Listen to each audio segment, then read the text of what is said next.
En équipe de soins palliatifs, on dit souvent entre nous que notre rôle, c'est aussi la paix des survivants. Si en fin de vie, c'est trop compliqué, on peut les endormir. Je choisis de mourir parce que je n'ai pas dormi, que je n'en peux plus, parce que je suis douloureux et que je n'en peux plus. C'est pas les mêmes conditions que si je suis soulagé. Le système du suicide assisté, c'est les États-Unis et la Suisse. Chez eux, l'euthanasie est interdite. Chaque année, des milliers de personnes demandent l'accès aux soins palliatifs. Pourtant, à peine moins de la moitié y accèdent. Dans un moment où on parle de fin de vie, de suicide assisté, il est important de revenir à la base. C'est pour ça que nous avons invité dans le labo d'Hippocrate le docteur Alexis Burneau, ancien chef de service du service de soins palliatifs de l'Institut Curie. Nous allons aborder ce sujet de la mort, des soins palliatifs et de la loi qui est en cours de vote. Vous allez voir un épisode très enrichissant et apprendre plein de nouvelles choses. On est parti. Docteur Burneau, bonjour. Bonjour. Bienvenue dans le labo d'Hippocrate. Comme à mon habitude, je vais vous demander de vous présenter un petit peu avant qu'on aborde le sujet du jour. Eh bien, merci beaucoup pour votre invitation. Je suis médecin urgentiste, j'ai 53 ans. Je me suis lancé dans une carrière de médecine d'urgence à la fin de mon internat, après avoir fait un stage dans un service d'urgence à Pontoise qui avait été absolument remarquable. Docteur Burneau, bonjour. Bonjour. Bienvenue dans le labo d'Hippocrate. Comme à mon habitude, je vais vous demander de vous présenter un petit peu avant qu'on aborde le sujet du jour. Eh bien, merci beaucoup pour votre invitation. Je suis médecin urgentiste, j'ai 53 ans. Je me suis lancé dans une carrière de médecine d'urgence à la fin de mon internat, après avoir fait un stage dans un service d'urgence à Pontoise qui avait été absolument remarquable en termes de qualité de soins, de prise en charge d'équipe. Et c'est ce qui m'a donné envie de me lancer.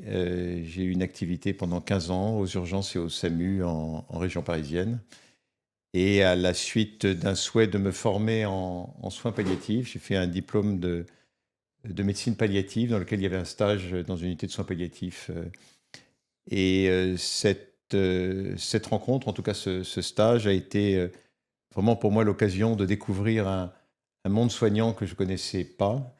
Et on m'a proposé de travailler dans cette équipe et j'ai accepté ensuite de me lancer dans les soins palliatifs, d'abord à mi-temps, moitié soins palliatifs, moitié SAMU, pour ensuite intégrer une activité de soins palliatifs dans un centre de lutte contre le cancer qui s'appelle l'Institut Curie. Et puis pour après 15 ans encore, me retrouver dans une activité d'urgence cancer et des relations internationales. Donc voilà, c'est un parcours qui me plaît beaucoup depuis le début et qui a été semé de rencontres qui ont fait ce bout de chemin. Qu'est-ce qui fait que vous avez choisi à ce moment-là de vous diriger vers les soins palliatifs? Qu'est-ce qui vous a plu là-dedans? Parce que c'est quelque chose, nous en tant que médecins dans notre formation, on est quand même assez peu confrontés à ça pendant l'externat, voire même pendant l'internat. Qu'est-ce qui a fait que vous vous êtes dit, je pense que c'est fait pour moi? Alors en fait, ça a été, mais comme souvent, ça a été une rencontre. C'est-à-dire qu'aux urgences, je voyais bien que j'étais incompétent et malheureux de voir arriver des personnes gravement malades en toute fin de vie, voire de les voir mourir aux urgences en sachant pas bien comment leur parler, comment parler aux familles, comment les prendre en charge, comment les rendre confortables. Et puis surtout, je voyais bien que les urgences n'étaient pas le lieu idéal pour finir sa vie. Et donc j'ai voulu me former en soins palliatifs. C'était ça le point de départ. Et à l'occasion de cette formation, de ce diplôme universitaire, où il y avait des heures de cours le soir pendant un an, j'ai découvert toute une discipline centrée sur le soin, centrée sur la personne, où l'équipe est importante, où l'écoute est importante. Et puis le stage a été, oui, une certaine révélation, et qui était évidemment bien loin de l'activité de médecine d'urgence, puisque quand on est en médecine d'urgence, bien sûr qu'on est en équipe, et c'est assez gratifiant en urgence de pouvoir répondre très vite à des situations d'urgence, parfois d'urgence vitale, mais on est dans des délais très courts, on voit des gens très peu de temps. Et là, j'ai vu une façon de faire, un regard sur l'être humain, une façon d'accompagner, et surtout, j'ai découvert que ce temps de la vie que je croyais peut-être pas très intéressant ou inutile était un temps qui pouvait être extrêmement précieux, dans lequel se jouaient des moments très forts pour les patients, mais aussi leurs familles, leurs proches, parfois des réconciliations importantes, et où il y avait une équipe soignante euh, solide et dans lequel il y avait, oui, une vie d'équipe bien plus joyeuse et bien plus importante que j'imaginais. Et donc, la rencontre avec cette équipe, la rencontre avec ce chef de service et surtout la proposition qu'il m'a faite de continuer l'aventure avec eux a été le facteur déclenchant. Je ne m'attendais pas du tout à la fin de CDU, à continuer, donc ce diplôme universitaire, à continuer dans l'aventure. Et puis ensuite, j'ai fait quelques années en unité de soins palliatifs et ensuite, j'ai été donc à l'Institut Curie dans l'équipe mobile de soins palliatifs, dans un centre de lutte contre le cancer, donc avec des patients atteints de cancer. Et ce qui m'a intéressé, c'est justement cette réflexion sur le soin, sur le juste soin, sur le travail en équipe, le doute, l'accompagnement des gens dans une période de la vie où bah, on ne triche pas parce que c'est tellement sérieux, c'est tellement grave qu'il y a une intensité relationnelle dans la relation soignant-soigné qui me passionne. C'est plus ça qui m'a attiré que l'idée même de la fin de vie ou du temps proche de la mort qui est, j'allais dire, un peu secondaire par rapport à la qualité de la rencontre et du travail en équipe qui m'a passionné. Quand on parle soins palliatifs, déjà, je pense qu'il faut qu'on revienne sur cette définition-là parce que on pense à plein de choses et je pense que la première chose qui vient dans la tête des gens qui nous écoutent, c'est ben, on arrête tout soin et on fait plus rien et on regarde la personne mourir, quoi. Qu'est-ce que c'est au final les soins palliatifs réellement? Alors on peut penser ça parce que traditionnellement, les soins palliatifs ont été créés, donc il y a une quarantaine d'années, à une époque où on mourait mal en France, on était un peu abandonné, on pratiquait l'acharnement thérapeutique, on ne s'intéressait pas à la douleur des gens, on pouvait passer leur chambre sans aller les rencontrer parce qu'on n'osait pas évoquer avec eux la fin de vie. Et que donc il y a eu un mouvement qui a été de dire c'est pas possible de finir la vie comme ça, il faut se former et accepter un principe simple qui est que la condition humaine fait qu'il y a un moment, la vie s'arrête et que on peut parler aux gens, on peut parler à leur famille et qu'il y a une façon de soigner et que soulager les gens, c'est un impératif. Et donc la médecine palliative, elle a débuté pour des gens en toute fin de vie, peut-être avec quelques jours, quelques semaines de vie. Et donc c'est un peu ce qui est resté dans l'esprit des gens. Aujourd'hui, la médecine palliative, elle vient faire équipe avec la médecine plus curative pour chaque fois que possible rendre la vie plus confortable et rendre un maximum d'autonomie permettant aux gens avec une maladie grave, avec une maladie incurable, avec un handicap, peut-être dans des situations de fin de vie, de pouvoir maintenir de la qualité de vie et d'avoir une autonomie à la maison. Donc, ce n'est pas un abandon, justement. C'est de prendre le temps de dire j'entends ce qui vous préoccupe, je vois que votre vie, elle est accaparée par des douleurs, qu'elle vous prive de liberté parce que vous avez telle autonomie, que vous dormez mal la nuit, que vous êtes gêné pour respirer, que vous êtes anxieux. Eh bien, on va passer en revue tout ça. Et c'est une médecine qui est vraiment intéressante et gratifiante parce qu'on va au cœur de la problématique des gens et ils sont très remerciants de ça. Et bien souvent, ils ont des traitements pour une maladie dont ils vont pas guérir parce que c'est une maladie chronique. C'est une insuffisance cardiaque, c'est une insuffisance rénale, c'est une insuffisance respiratoire, c'est un cancer en phase métastatique, c'est une maladie neurologique qui ne va pas guérir. Donc ils ont des traitements de cette maladie, mais des traitements qui ne va pas les faire guérir de cette maladie, mais qui va, j'allais dire, retenir l'évolution. Et donc, ce serait une erreur de passer à côté de tout le reste, c'est-à-dire tout ce qui permet d'accompagner la vie, d'accompagner la qualité de vie pour que le temps qui est devant puisse avoir de la valeur, puisse être précieux, puisse être à vivre malgré la maladie. Donc oui, pour répondre à votre question, les soins palliatifs traînent un peu le boulet historique d'une fin de vie et peut-être d'un abandon de soins, alors que justement, il revient au cœur du soin qui est celui du prendre soin, mais peut-être avec moins de traitements dits curatifs ou moins de traitements, j'allais dire, destinés à empêcher la maladie parce qu'ils deviennent un peu futiles et qu'on se concentre plus sur ce qu'il y a à vivre. Voilà ce qui est important de redire aujourd'hui dans un moment où justement les soins palliatifs doivent être présentés comme partie intégrante du soin, certes avec des gens qui ont des maladies graves, pour que malgré cette maladie, ils aient de la qualité de vie, ils aient de l'autonomie et ils aient envie de vivre leur vie. Ce qui est hyper important, je pense, c'est de se dire que ça reste une phase active au final, pendant laquelle il se passe plein de choses, que ce soit du côté soignant, du côté patient, du côté familial. Et moi, quelque chose qui m'avait un peu marqué, c'est ce côté vraiment où on prend le patient dans son ensemble. et pas juste un symptôme douloureux, mais bien un patient qui a mal à tel moment, qui a besoin de faire telle activité, d'avoir tel niveau d'autonomie aussi. Et les familles sont souvent très contentes des prises en charge palliatives. Et je pense que vous avez dû en rencontrer plein qui vous ont remercié pour ce que vous avez fait, alors même que la personne a fini par décéder. Cet épisode est rendu possible grâce à Hippocrate. Hippocrate, c'est une application française de prévention santé créée avec des médecins pour remettre la santé là où elle doit être dans votre quotidien. Le principe est simple.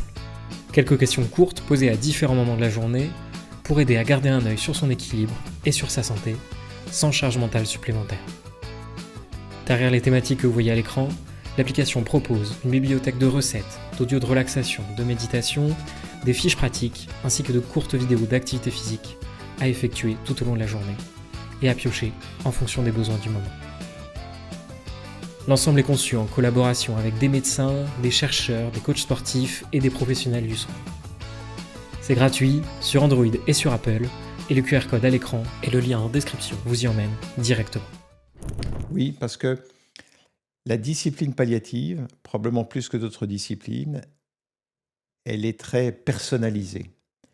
C'est-à-dire qu'en gros, la première fois que vous rencontrez quelqu'un en médecine palliative, vous êtes en équipe déjà, vous allez pousser la porte et vous dites tiens, où est-ce qu'il va m'emmener? Et le tien, où est-ce qu'il va m'emmener, c'est vrai. C'est-à-dire, je vais prendre le temps de comprendre ce qu'il est, son histoire, ses relations, ce qui est important pour lui, pour elle. Et à partir de ça, on va co-construire ensemble un projet de soins et on va faire alliance et on va lui dire comment être contacté et comment co-construire ensemble ce qui relève du soin, mais du soin en relation avec ce qui est important pour la personne malade. Et donc, d'une personne à l'autre, on va co-construire des choses différentes. Pour une personne, ce qui sera le plus important, c'est d'avoir le moins de douleur possible. Donc, on va faire focus sur tout ce qui favorise la douleur et donc d'anticiper des traitements antalgiques, d'anticiper des comportements antalgiques et d'aller faire équipe avec différents acteurs qui peuvent soulager sous différents angles la douleur, que ce soit par un meilleur sommeil, que ce soit par une meilleure relaxation, que ce soit par des traitements de morphine ou des traitements complémentaires ou autres. Et puis d'autres, ce sera du sommeil. D'autres, ce sera de pouvoir parler de leur inquiétude d'un avenir qu'ils voient avec peur. D'autres, ce sera de savoir qu'ils ne sont pas tout seuls. Et donc, c'est vraiment cette discipline personnalisée qui fait qu'il y a un apaisement. Et chose très importante, vous venez de le dire, on passe du temps avec les familles. C'est-à-dire qu'une grande partie de l'échange a lieu avec les proches qui accompagnent la personne malade parce qu'ils sont au premier plan et ils sont en première ligne de la maladie. Quand vous avez une personne qui est gravement malade dans une famille, toute la famille est un peu malade, toute la famille est en souffrance et on va comprendre avec elle qu'est-ce qui leur rend service, qu'est-ce qui fait du bien, qu'ils puissent aussi souffler un peu de temps en temps. Donc on va pouvoir aussi leur expliquer ce qu'on est capable de faire avec ces familles pour qu'il y ait du répit et pour qu'ils puissent savoir qui contacter le jour, la nuit, le week-end, parce que c'est ça aussi qui apaise. J'aimerais bien qu'on rentre assez rapidement dans le vif du sujet, parce que la mort, ça fait peur. On imagine tout un tas de choses, notamment de la douleur, notamment de l'angoisse. Enfin, je pense qu'il se passe plein de choses dans la tête des gens sur ce sujet-là. Au final, vous avez été confronté à la mort pendant des années. Est-ce que vous pouvez nous dire à peu près ce qui se passe dans les derniers moments de la vie, dans les 48 dernières heures? À ce moment-là, qu'est-ce qui se passe avant qu'on meure? Alors effectivement, j'ai vu de très nombreuses personnes en toute fin de vie ou mourir. Alors quand j'étais au SAMU, j'ai vu beaucoup de morts brutales, donc ça, je passe. C'est souvent des morts qui sont inattendues par accident ou autre. Mais sinon, l'immense majorité des personnes que j'ai vues en fin de vie, donc dans leurs dernières heures, ce sont des fins de vie que j'ai vues plutôt apaisées. Et si je résumais un peu, j'allais dire la majorité, mais ce n'est pas toutes les fins de vie, le modèle est un peu toujours le même. J'ai même un peu envie de dire que le corps sait mourir et il meurt un peu, j'allais dire, comme le font probablement dans la nature les animaux. C'est-à-dire que Les gens ont tendance à s'isoler, à arrêter de manger spontanément, à arrêter de boire. Ils ont pas faim, ils ont pas soif. Ils dorment, ils sont fatigués. Ils dorment de plus en plus. Et puis ils dorment au bout d'un moment tout le temps. Et puis ils se mettent à avoir une respiration qui est très ralentie. Puis ils sont plus réveillables. Et puis on voit qu'ils s'éteignent doucement. Et puis au bout d'un moment, ils arrêtent de respirer. Voilà un peu, j'allais dire, la majorité des fins de vie que j'ai vues. D'ailleurs, dans ces moments-là où la respiration devient de plus en plus douce et où les gens sont très endormis, comateux, le visage change et les soignants repèrent ce moment-là. Et c'est souvent à ce moment-là où ils demandent aux familles, qui demandent à être appelées quand on pense que c'est un peu les toutes dernières heures, de venir. Ce sont des moments qui, euh, quand on est à côté de ces personnes et qu'on trouve sens à être à côté de ces personnes, parce que c'est un moment qui sort du temps un peu. Euh, le temps est un peu suspendu, on est un peu suspendu à la respiration toute douce, toute calme d'une personne qu'on a aimée, si on est un proche, et dont la vie se termine. Ça crée une certaine ambiance, qui est une ambiance souvent toute calme. Et nous, soignants, on est là aussi pour permettre que si la respiration est difficile, on la rend plus douce. S'il y a un peu d'encombrement, eh bien, on permet qu'il n'y en ait pas. Et s'il y a un peu, si on repère sur le visage ou si on repère dans un comportement une possibilité qu'il y ait de la souffrance, de pouvoir donner des médicaments qui apaisent. Euh, voilà un peu l'immense majorité des situations de fin de vie. Quand les gens finissent leur vie avec un cancer, avec des métastases par exemple dans le foie, ils deviennent tout jaunes et la jaunisse qu'ils ont endort. Donc ils meurent dans leur sommeil. Quand vous avez des gens qui sont en fin de vie parce qu'ils sont âgés et qu'ils sont épuisés au bout de leur vie, et pareil, ils s'endorment. Quand vous avez des patients qui ont des maladies respiratoires ou autres, ils peuvent s'endormir aussi parce que la respiration devient plus difficile. Et là, notre rôle est d'aider à ce qu'ils ne souffrent pas des symptômes liés à la maladie de toute fin de vie. Donc, qu'est-ce que nous faisons? Nous essayons de créer un petit peu les conditions de la mort des autres, c'est-à-dire habituelle, qui est de dormir euh, pour que la vie s'éteigne dans le sommeil comme ça l'est habituellement. Si cet épisode vous plaît, n'hésitez pas à mettre 5 étoiles sur les plateformes de podcast que vous utilisez, ainsi qu'un like sur YouTube. C'est ce qui nous permet d'avoir toujours plus d'invités exceptionnels. Oui, c'est ça. Au final, le niveau de conscience est en très très grande majorité très faible au final. Le niveau de réveil. Après, ce qui est difficile, c'est de savoir quelle est la Oui. conscience des gens, qu'est-ce qu'ils vivent, parce que en vrai, c'est un peu mystérieux ce qui se passe dans ce moment-là. C'est très difficile de savoir que vivent les gens, surtout que vous avez des familles qui nous racontent que ils ont dit quelque chose, ils ont vu une larme, d'autres qui ont dit quelque chose et le patient est mort juste derrière ce moment. Euh, donc, il doit se vivre quelque chose qui est de l'ordre de l'intime, il doit se vivre quelque chose qui est un peu mystérieux, mais il y a quelque chose qui se passe. Est-ce que c'est agréable? Est-ce que c'est désagréable? Est-ce que... Je ne sais pas. En tout cas, ce que je comprends, c'est que lorsqu'on a pu aider à accompagner ce moment, lorsqu'on a pu aider à ce que ce temps soit calme et que on ait pu aider à ce que un proche trouve sens à être à côté de la personne dont la vie s'éteint, même quand ça s'éternise un peu, eh bien, il se vit des choses et les témoignages que nous avons sont des témoignages qui, bien souvent, dépassent l'idée qu'on peut se faire et qui nous encouragent à continuer à respecter ce moment-là, à condition qu'il soit apaisé, parce que bien souvent, les gens avec émotion nous remercient d'avoir pu vivre quelque chose dont ils n'imaginaient pas la valeur.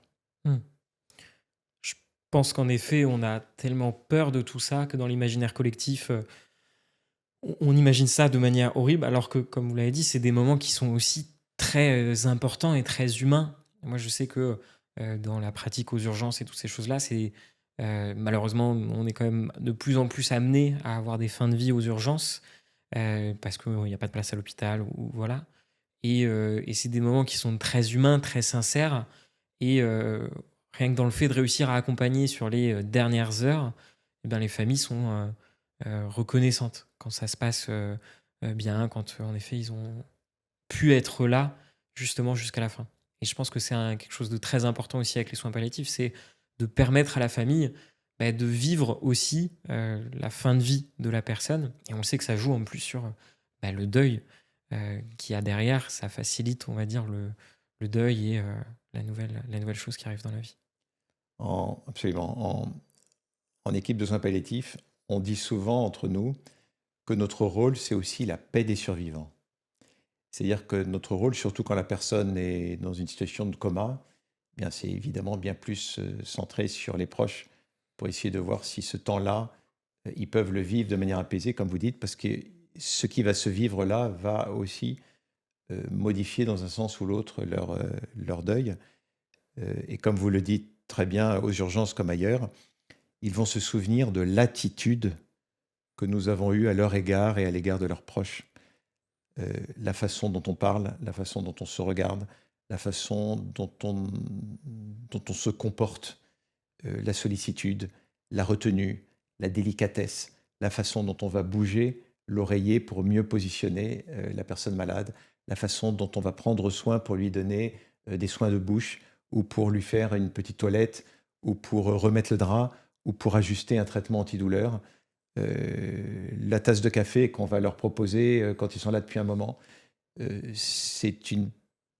C'est un moment où la sensibilité humaine est très forte et où on est très attentif à ce qui vient toucher en humanité. Et vous avez des phrases qui peuvent faire très mal, des phrases qui peuvent faire beaucoup de bien, des attitudes qui peuvent blesser, des attitudes au contraire qui peuvent réjouir. Il faut prendre du temps. Et quand on est aux urgences, on n'en a pas beaucoup. Mais ce temps sans en prendre beaucoup, parfois, c'est juste s'asseoir, euh, écouter, dire on est là, n'hésitez pas à nous joindre.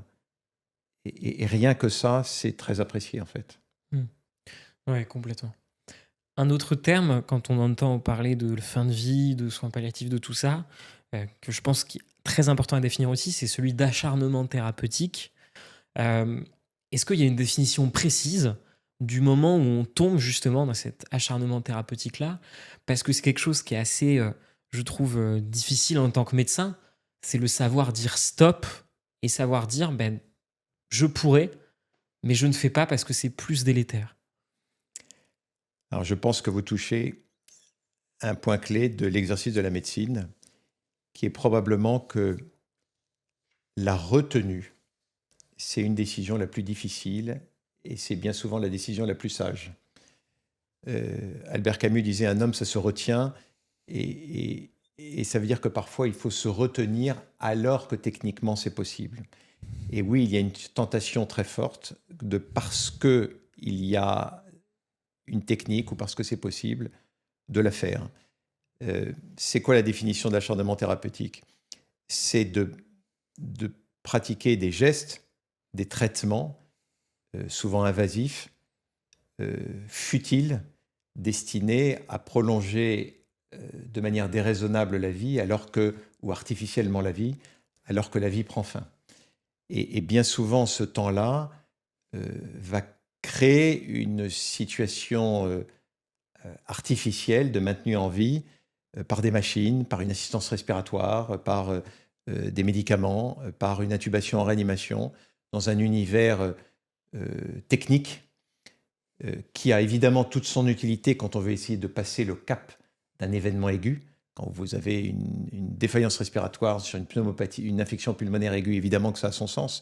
Quand vous avez une leucémie aiguë et qu'il faut passer un cap, évidemment que ça a son sens. Et quand on est au bout de la vie d'un cancer multimétastatique et qu'elle prend fin, ça n'a pas de sens. Et surtout, ça évite la vraie discussion dont on parlait tout à l'heure. Ça évite d'aller nommer les choses qui sont que la vie prend fin et que c'est le moment peut-être de la transmission, c'est le moment peut-être de poser ses valises et d'échanger. Et comment on peut savoir si on est dans l'acharnement thérapeutique? La loi du 22 avril 2005, la loi dite Leonetti, elle le dit bien. C'est-à-dire qu'il y a des situations où c'est une évidence, l'acharnement thérapeutique. Si vous avez quelqu'un qui fait un arrêt cardiaque à 95 ans, grabataire, avec une fin de vie qui était attendue, et qu'on va lui faire un massage cardiaque parce que le cœur s'est arrêté, on sait bien que c'est l'acharnement thérapeutique. Parfois, c'est plus complexe. Parfois, c'est plus complexe en cancérologie. Oui, il a déjà eu 10 lignes de chimiothérapie.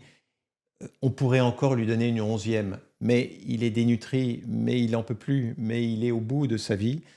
Est-ce qu'il faut lui donner sa 11e ligne, ou est-ce qu'on se pose ensemble et on essaye de nommer les choses ensemble? Et peut-être que la personne malade, elle aspire à autre chose, mais ce qu'elle veut, c'est ne pas être abandonnée, et que ce n'est pas parce qu'on arrête la chimiothérapie qu'on abandonne. Donc ce que dit la loi Leonetti, c'est de dire, quand se pose la question de savoir si on est ou pas dans de l'acharnement thérapeutique, eh bien, on échange avec la personne malade. Elle lui dit, voilà, on est dans une situation où nous, soignants, on se pose la question de la pertinence de vous donner encore un traitement. On pourrait vous donner celui-là, mais voilà les avantages, voilà les inconvénients, et nous nommons ensemble avec vous votre état aujourd'hui. Nous, on pense que c'est déraisonnable de vous donner ce traitement. On a l'impression que ce dont vous avez le plus besoin en ce moment, c'est d'être soulagé, c'est d'essayer de reprendre des forces, c'est de ne pas avoir ces traitements qui vous fatiguent. Et vous, qu'en pensez-vous? Et puis les gens vont répondre. Et donc les gens vont mettre leur curseur, ils vont dire ce qu'ils vivent. Et donc vous avez une personne qui peut dire, moi, je veux absolument tenter ce traitement. Vous me dites que vous vous posez la question, mais ça veut dire qu'il y a encore une possibilité.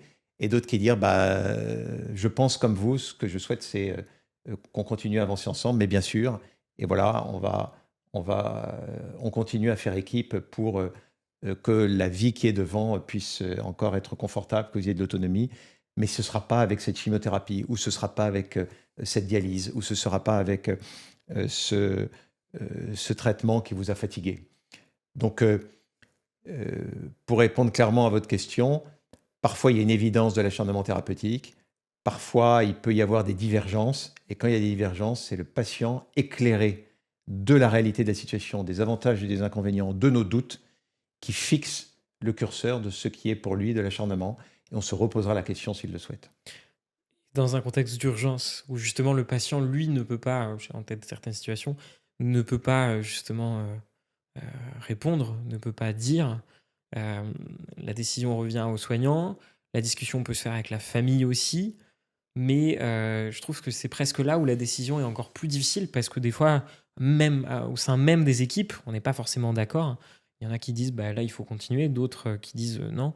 Moi j'ai toujours tendance à penser qu'on va beaucoup trop loin parce que souvent on fait des thérapeutiques, oui les patients passent le cap, mais en fait finissent dans un service hospitalisé pendant des jours voire des semaines où ils finissent par mourir au final dans enfin, pas forcément dans des souffrances, mais plus avec une vie qui a été prolongée, qui n'a pas été confortable, en tout cas pour eux. Là, je parle plutôt pour les soignants qui nous écoutent et pour moi-même. À quel moment, justement, on sait que on est dans de l'acharnement ou alors on est justement un peu trop rapidement dans le on accompagne. Moi, je dirais que ces situations-là aux urgences que j'ai vécues comme vous, où on se pose la question d'eux, elles sont souvent liées au fait qu'on n'a pas anticipé avec la personne malade, en équipe, la conduite à tenir en cas de. Nous, c'est ce que nous essayons de faire, notamment avec nos patients atteints de cancer, c'est de dire,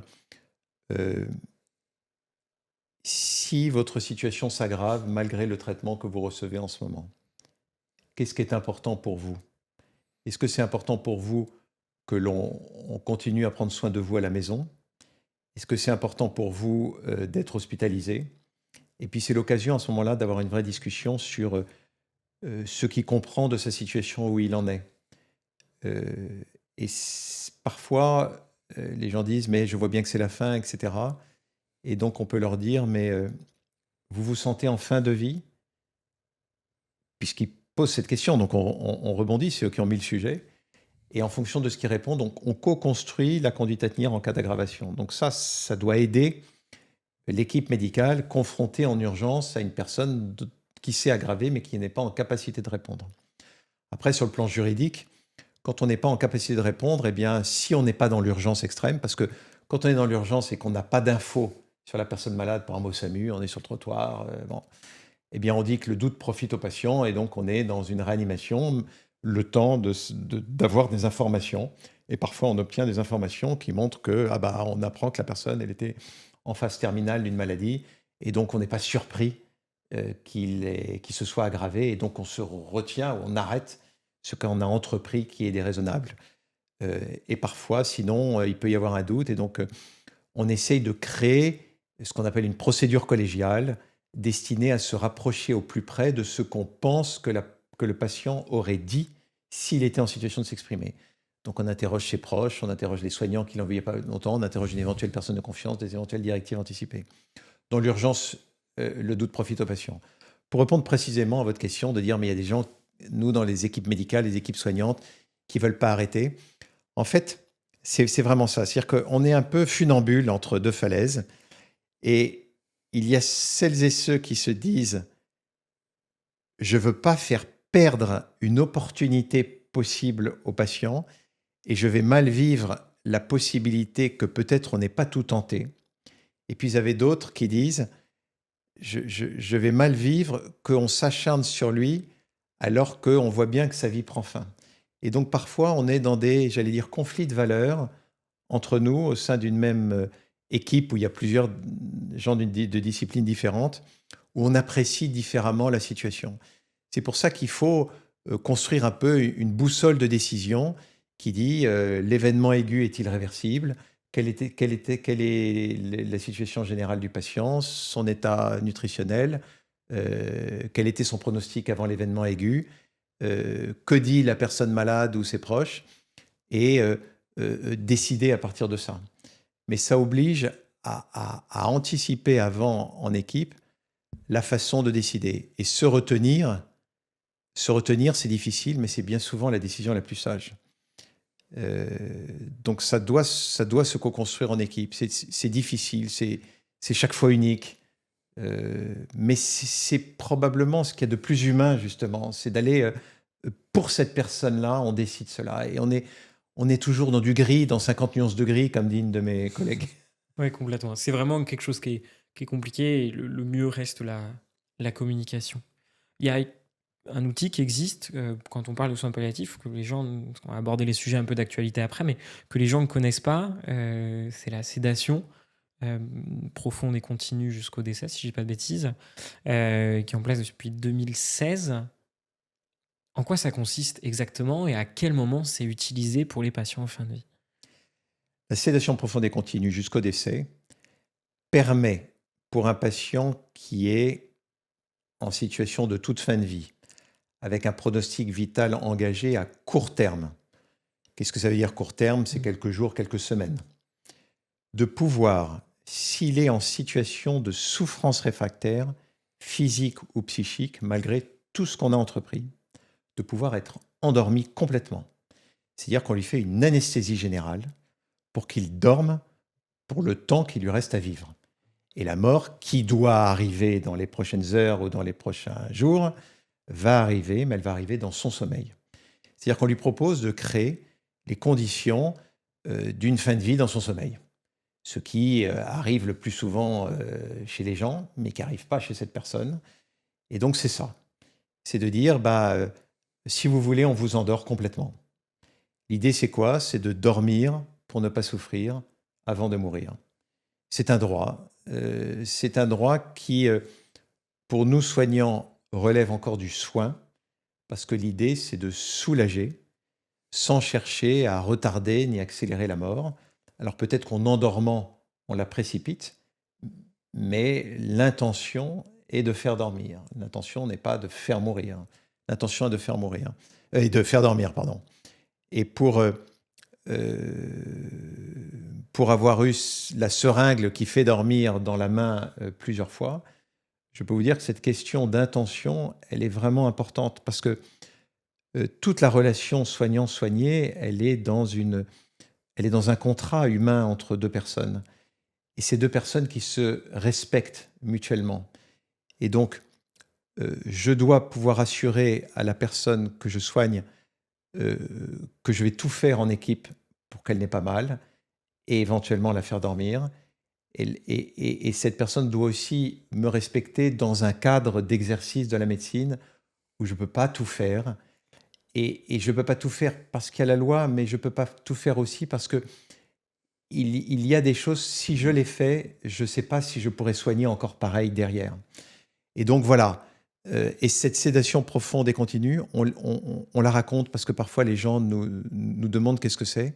Et ils sont plutôt apaisés de savoir que si en fin de vie, c'est trop compliqué, eh bien on peut les endormir.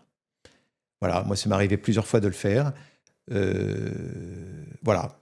Et les gens euh, meurent pendant qu'ils dorment. Donc on crée les conditions de la fin de vie qu'on racontait ensemble tout à l'heure, c'est-à-dire quelqu'un qui dort et ça va durer un certain temps. Est-ce que c'est la même chose que quand on met un peu d'hypnovèle et de morphine pour rendre les gens confortables? Ou c'est plus la sédation profonde et continue jusqu'au décès? C'est vraiment on passe d'un état de conscience comme vous et moi, mais avec, je sais pas, une hémorragie ou des choses comme ça qui engagent vraiment le pronostic vital à très court terme. Et donc, on les passe dans un état de conscience très altéré pour que justement ce moment-là ne soit pas lieu de souffrance. Oui, vous avez raison. En fait, il y a plusieurs types de sédation. Là, je n'ai parlé que de la sédation profonde et continue jusqu'au décès, c'est-à-dire qu'on fait une anesthésie générale et on ne la lève pas. Mm. C'est-à-dire qu'il va dormir jusqu'au bout. Mais ce que l'on fait au quotidien plus fréquemment, ce sont des formes de sédation qui ne sont pas profondes et continues jusqu'au décès. Par exemple, une chose très simple, on peut recevoir quelqu'un en urgence qui n'en peut plus parce qu'il est trop fatigué, il est trop douloureux, il est trop angoissé, il n'a pas dormi depuis plusieurs jours, il est très inconfortable, il dit j'ai envie de mourir, faites-moi mourir. Et ce qu'on lui propose, c'est de dire écoutez, ce qu'on propose, c'est de vous faire dormir, de vous soulager, et on discute après. Et donc, on peut par exemple lui dire ben, là, il est 18 heures, on vous fait dormir jusqu'à 9 heures du matin. Donc vous allez dormir, vous allez rattraper votre sommeil que vous n'avez pas eu, et en même temps, on vous donne des traitements antidouleurs, des antalgiques, de la morphine ou autre, et on va essayer de créer les conditions pour que quand vous vous réveillez, vous soyez mieux. Et ça marche souvent, même très souvent. Et les gens ont une toute autre opinion de l'idée qu'ils se font de leur vie quand ils se réveillent, après avoir bien dormi, après avoir été soulagés. Donc ces sédations-là, on les utilise assez fréquemment. On les utilise aussi quand on veut faire un soin qui peut être douloureux, un pansement ou une toilette, ou quand on doit mettre quelqu'un sur une table de scanner ou de radiothérapie et qui est douloureux dans la mobilisation. On peut l'endormir, on peut le sédater un peu avant le soin, et donc il dort pendant les soins et puis il se réveille. Et donc il n'a pas eu un soin confortable ou le traitement d'une plaie, et on a pu d'ailleurs bien faire ce traitement. Et donc il y a une différence entre des sédations qui permettent d'aller faire une anxiolyse, c'est-à-dire apaiser quelqu'un qui est angoissé, l'aider à faire une grande sieste, l'aider à passer une bonne nuit. Parfois, on propose aux gens de les sédater chaque nuit. Donc voilà, ils font 9 heures de sommeil, et la qualité de vie dans la journée, elle est bien meilleure que quand ils n'ont pas dormi. Déjà, nous, sans être en fin de vie, quand on n'a pas dormi une fois, deux fois, trois fois, on n'est pas confortable. Donc c'est ça l'idée. Et puis la sédation profonde et continue, là, c'est vraiment au bout du bout, où on fait dormir complètement. C'est aussi quelque chose qu'on fait en réanimation, c'est aussi quelque chose qu'on fait quand on arrête des traitements de maintien artificiel en vie. Ce que les gens ne savent pas, mais quand on est sous assistance respiratoire, quand on est sous dialyse, eh ben on peut décider, parce qu'on trouve qu'on est au bout de la vie, d'arrêter ces suppléances. Voilà, j'en ai marre de ma dialyse, je veux arrêter ma dialyse. Bon, ok, mais si j'arrête ma dialyse, ben, je vais me retrouver au bout d'un moment en insuffisance respiratoire, je peux faire de l'œdème du poumon, je peux être très inconfortable. Si j'arrête ma réanimation, je peux me réveiller être très inconfortable. Si j'arrête mon appareil de respiration dont j'ai besoin parce que j'ai une maladie respiratoire, parce que j'ai une maladie de Charcot, eh bien, je peux être en détresse respiratoire majeure. Et donc, on peut proposer d'endormir les gens, et on enlèvera cette aide artificielle à vivre ou à respirer pendant leur sommeil, et ils vont décéder dans les heures qui suivent cela. C'est quelque chose qui existe déjà. D'ailleurs, les gens ne savent pas que ça existe. Ouais, c'est aussi le but d'aborder toutes ces choses-là, c'est qu'en Oui. fait, il existe. On a l'impression que, même si, bon, on en reparlera, mais que c'est un peu le parent pauvre de la médecine, mais il existe quand même pas mal de choses à mettre en place qui permettent de rendre la fin de la vie le moins inconfortable possible. Et ça, c'est important de prendre ça en compte parce que dans les débats publics, on a l'impression que c'est soit je meurs dans d'atroces souffrances, enfin que la mort égale mourir dans d'atroces souffrances en fait, et qu'il n'y a pas grand-chose qui est mis en place dedans.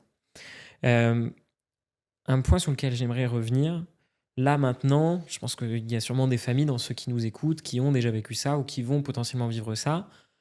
Qu'est-ce que vous avez remarqué justement dans les questions qui vous reviennent que les gens ne savent pas au final sur la fin de vie et qui pourrait aider justement ceux qui nous écoutent dans ces périodes-là? Plusieurs choses. La première chose, c'est de dire que nous pouvons toujours tout faire, tout essayer pour soulager les douleurs physiques. Et que la loi, en plus, le permet. C'est-à-dire que nous pouvons, en équipe, soulager au risque de précipiter la fin de vie. C'est-à-dire qu'il n'y a pas de raison de se retenir, de tenter des traitements antidouleurs supplémentaires quand les gens ne sont pas suffisamment soulagés. C'est ce qu'on appelle le double effet de la loi du 22 avril 2025 qui permet de soulager quoi qu'il en coûte. Donc ça, c'est quand même important. Deuxièmement, on a fait quand même des progrès considérables pour soulager, donc on peut aller assez loin là-dedans. Deuxièmement, que les équipes de soins palliatifs sont aussi déployées en France avec des réseaux qui permettent d'intervenir au domicile. Et donc, on peut avoir au domicile des équipes qui se déplacent et qui viennent aider à rendre plus confortable la fin de vie et accompagner les proches et surtout donner des coordonnées, en général 24-24, qui permettent de contacter quand on a un doute, quand on trouve que la personne n'est pas confortable, quand on a besoin d'être épaulé, quand on a besoin d'une aide médicale en urgence. Rappelez aussi que si la personne est trop inconfortable, on peut toujours l'endormir. Bref, en tout cas, ce que je voudrais dire, c'est qu'il y a quand même tout un dispositif avec bien évidemment des offres différentes selon les régions en France qui permettent d'accompagner, de soulager, d'épauler des familles, d'endormir des gens, de rendre leur vie plus confortable dans ce temps du mourir. Et qu'ils ne doivent pas hésiter à appeler, à demander, à réclamer la venue d'équipes de soins palliatifs qui, au moins sur les réseaux, couvrent la France. C'est les unités spécialisées de soins palliatifs qui ne sont pas représentées dans tous les départements. Ouais, ça c'est pareil, c'est des choses qu'on connaît absolument pas. Et quand on parle de la mort avec des patients, il y a ce moment-là de l'annonce où on dit qu'on n'a plus de possibilité de faire quoi que ce soit, ou alors qu'on considère ça comme déraisonnable. Je pense que cette conversation, vous avez dû l'avoir des centaines, si ce n'est des milliers de fois. Comment ça se passe habituellement? L'annonce ? Ouais. En fait, le plus souvent, c'est la personne malade qui fait l'annonce. Ok. Après un échange, je vais essayer de vous créer l'échange qui peut être de dire qu'est-ce que vous dites de votre situation aujourd'hui ? Comment vous vivez ce qui se passe ? Comment vous appréciez les choses ? Comment vous envisagez la suite ? Et bien souvent, les gens disent je me sens de plus en plus fatigué et je sens que j'en ai plus pour longtemps. Ou je vois bien que ça ne s'améliore pas. Et donc, mais qu'est-ce que vous vous dites ? Qu'est-ce que vous dites de ce que vous vivez ? Et puis, vous voyez, de fil en aiguille, les gens amènent le sujet et on peut même aller de dire mais j'entends ce que vous dites, mais vous vous sentez en fin de vie ? Et là, bien souvent, ils disent oui, je me sens en fin de vie. Et là, on peut aborder une question qui est de dire mais si vous vous sentez en fin de vie, qu'est-ce qui est important pour vous aujourd'hui et pour le temps qui vous reste, dont j'ignore la durée. Et là, on rentre dans une discussion qui est passionnante, qui est humaine, qui est souvent pleine d'émotions, mais pleine de respect et de remerciements. Et on discute de ce temps-là avec deux personnes humaines qui ont chacune un cerveau, un cœur, des émotions et qui vont co-construire ensemble un projet de soins en respectant la volonté de la personne dans le champ du possible, bien évidemment. Et si la famille assiste à cet échange, eh bien, vous avez aussi les proches, du coup, qui partagent bien souvent avec émotion à ce moment-là la verbalisation de la réalité de ce qui se vit, c'est-à-dire la fin de la vie de quelqu'un, mais apaiser qu'on ait verbalisé le sujet. Parce que bien souvent, chacun le pense, mais personne ose le dire. Et là, enfin, tout le monde est sur le même plan et on ose nommer. Et c'est bien souvent l'occasion de dire, qu'est-ce que vous souhaitez? Est-ce que vous souhaitez qu'on vous soigne à la maison? Et à ce moment-là, si ça va moins bien, est-ce que vous souhaitez qu'il y ait une équipe de soins palliatifs qui vienne à votre domicile? Si votre situation devient plus fragile à la maison et que vous nécessitez plus de soins, est-ce que vous souhaitez plutôt être admis dans une unité de soins palliatifs? Vous habitez à tel endroit, près de chez vous, il y a 2 unités de soins palliatifs, par exemple. Donc on va jusqu'à là dans ce genre de discussion. Et dans l'immense majorité des cas, quand les gens partent, ils sont plutôt remerciants. Ils ont les coordonnées pour nous appeler. Et puis quand ils nous appellent, si la situation, par exemple, se dégrade à la maison, eh bien comme on a eu cette discussion, on peut dire même au téléphone, lors de notre dernière discussion, vous nous aviez dit que vous souhaitiez être admis en unité de soins palliatifs si les choses devenaient plus fragiles à la maison. Est-ce que c'est le cas aujourd'hui? Et s'ils disent oui, on peut faire une admission directe. Ou s'ils disent non, c'est pas encore le cas, là je pense que ça relève plutôt que je vous revoie ou plutôt qu'on fasse venir quelqu'un à la maison. Et donc on co-construit ensemble, on avance ensemble avec délicatesse, mais sur un chemin qu'on a déjà ouvert. Donc c'est beaucoup plus simple que d'avoir jamais parlé, que d'avoir fait 0 annonce et de rajouter sans cesse un traitement comme si on ne voyait pas la fin de vie qui arrive. Un sujet, là on parlait justement tout à l'heure du fait de dire un peu ce qu'on attend de ce moment-là aussi, de l'acharnement thérapeutique, de toutes ces choses-là. C'est celui des directives anticipées, qui je pense est un sujet essentiel quand on parle justement de soins palliatifs et tout ça, parce que je crois que c'est 15 ou 18% des Français, c'est extrêmement léger. Je pense qu'il n'y a pas assez de communication là-dessus. Pour moi, il faudrait des campagnes publicitaires, enfin publicitaires, entre guillemets, sur ça. Je sais que l'État a fait un papier qui permet vraiment de poser étape par étape ces directives anticipées, justement, qu'on peut retrouver sur Internet. Qu'est-ce que c'est? À quoi ça sert? Et pourquoi c'est extrêmement important d'en faire? Les directives anticipées, c'est l'écriture de ma volonté que j'exprime si je me retrouve dans une situation où je ne peux pas m'exprimer du fait d'un événement, d'un accident, d'une maladie grave. Par exemple, c'est de dire j'ai une maladie neurologique. Si je tombe dans le coma ou si je fais une détresse respiratoire, je souhaite ne pas avoir de réanimation, ne pas être intubé. Voilà quelque chose de précis. Après, les directives anticipées, quand on n'est pas malade, c'est plus compliqué. Parce que le plus souvent, les gens disent je ne sais pas. Et moi aussi, aujourd'hui, là, en vous parlant, j'ai envie de dire je ne sais pas. Qu'est-ce que je veux marquer? Est-ce que je veux écrire je ne veux pas d'acharnement thérapeutique? Je peux l'écrire, mais en fait, c'est déjà dans la loi. La loi, depuis le 22 avril 2005, elle interdit l'acharnement thérapeutique. Donc, il faut en mettre un peu plus. S'il y a marqué « je ne veux pas de tuyau », parfois il y a marqué ça. Qu'est-ce que ça veut dire, pas de tuyau? En fait, c'est difficile d'écrire des directives anticipées quand on n'est pas confronté à une situation précise qui peut se dégrader.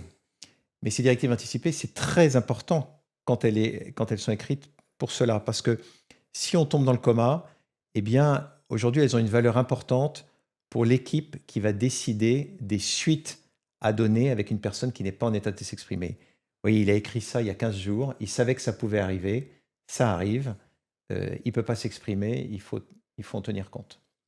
Vous avez des directives anticipées qui sont parfois très précises pour des gens qui ne sont pas du tout malades ni en fin de vie, notamment les témoins de Jéhovah, qui disent « quoi qu'il arrive, je ne veux pas être transfusé ». Bon, vous ne pouvez pas les transfuser, c'est leur volonté. Il peut y avoir des différences en cas d'urgence, si les gens sont des enfants, mais globalement, on doit respecter leur avis. Après, en fait, l'être humain change d'avis. C'est-à-dire que ce qui est difficile, c'est la directive anticipée que j'ai faite il y a 5 ans, est-ce qu'elle a encore de la valeur aujourd'hui?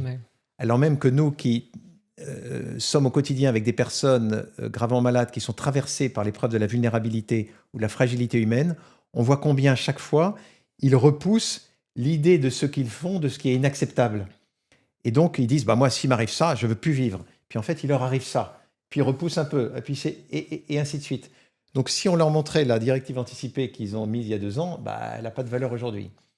Donc c'est difficile quand même de dire, est-ce que la directive anticipée que j'ai écrite il y a 4 ans, alors que je n'avais pas ça, cet événement du jour, est-ce qu'elle a encore de la valeur? Donc nous, ce que nous mettons en valeur, qui nous paraît encore plus intéressant que les directives anticipées, ce sont les discussions anticipées.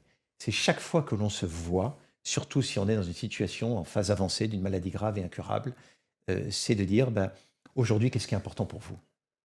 Et puis on l'écrit dans le compte-rendu médical. Voilà, il a dit ce qui était important pour lui, c'est de rester à la maison si les choses s'aggravent. Donc on anticipe dès maintenant la possibilité d'intervention à domicile. Et il veut absolument finir sa vie à la maison. Eh bien, on va tout faire pour qu'il puisse le faire. Il veut, en cas d'aggravation, être admis en unité de soins palliatifs. Il veut, en cas d'aggravation, ne pas être réanimé. Donc on le met dans le dossier médical qui ne veut pas être réanimé. Mais ne pas être réanimé, ça veut dire qu'on ne fait rien. Ça veut dire qu'on accompagne sa vie qui prend fin, mais en étant soulagé, accompagné et dans le plus d'apaisement possible, tel qu'on l'a dit tout à l'heure. Donc les directives anticipées, c'est intéressant, c'est important. Ce que je trouve aussi très intéressant dans la relation humaine que l'on a, c'est que quand les gens arrivent avec des directives anticipées, c'est une bonne occasion de discuter. Dis, tiens, j'ai fait mes directives anticipées. Ah, très bien, qu'est-ce qui vous a motivé à ça? Qu'est-ce qui est important pour vous? Et ça permet aussi de découvrir la personnalité des gens ou leur inquiétude. Parfois, ils sont très inquiets qu'on fasse sur eux quelque chose qu'on n'aurait de toute façon jamais fait. Donc c'est aussi l'occasion de dire, mais on n'aurait jamais fait ça. Ah bon, ah bon. Et puis voilà ce qu'on peut faire. C'est l'occasion d'une discussion en vérité qui est très intéressante et de pouvoir élargir la discussion anticipée sur la directive anticipée, sur des discussions anticipées où ben, on va au fil du temps écrire, j'allais dire, le nouveau curseur du jour qu'ils ont mis. Il y a un axe, je trouve, hyper important pour les directives anticipées, c'est celui de la famille aussi, parce que quand on a des directives anticipées précises, d'un point de vue famille, c'est quand même plus confortable Oui, que quand on doit prendre la décision de oui. est-ce qu'on continue ou pas, est-ce que si, est-ce que ça.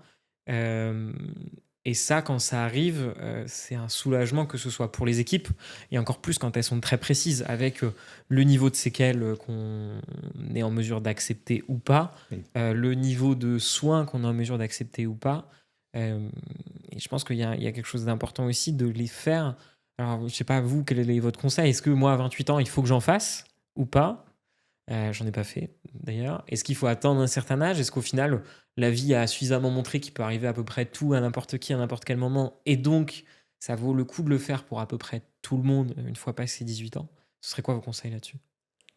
Alors d'abord, je trouve très juste ce que vous avez dit. Dans bien de situations, c'est apaisant pour les soignants et pour la famille parce que il peut y avoir, et ça arrive assez souvent, une discordance d'avis au sein d'une même famille. Mm.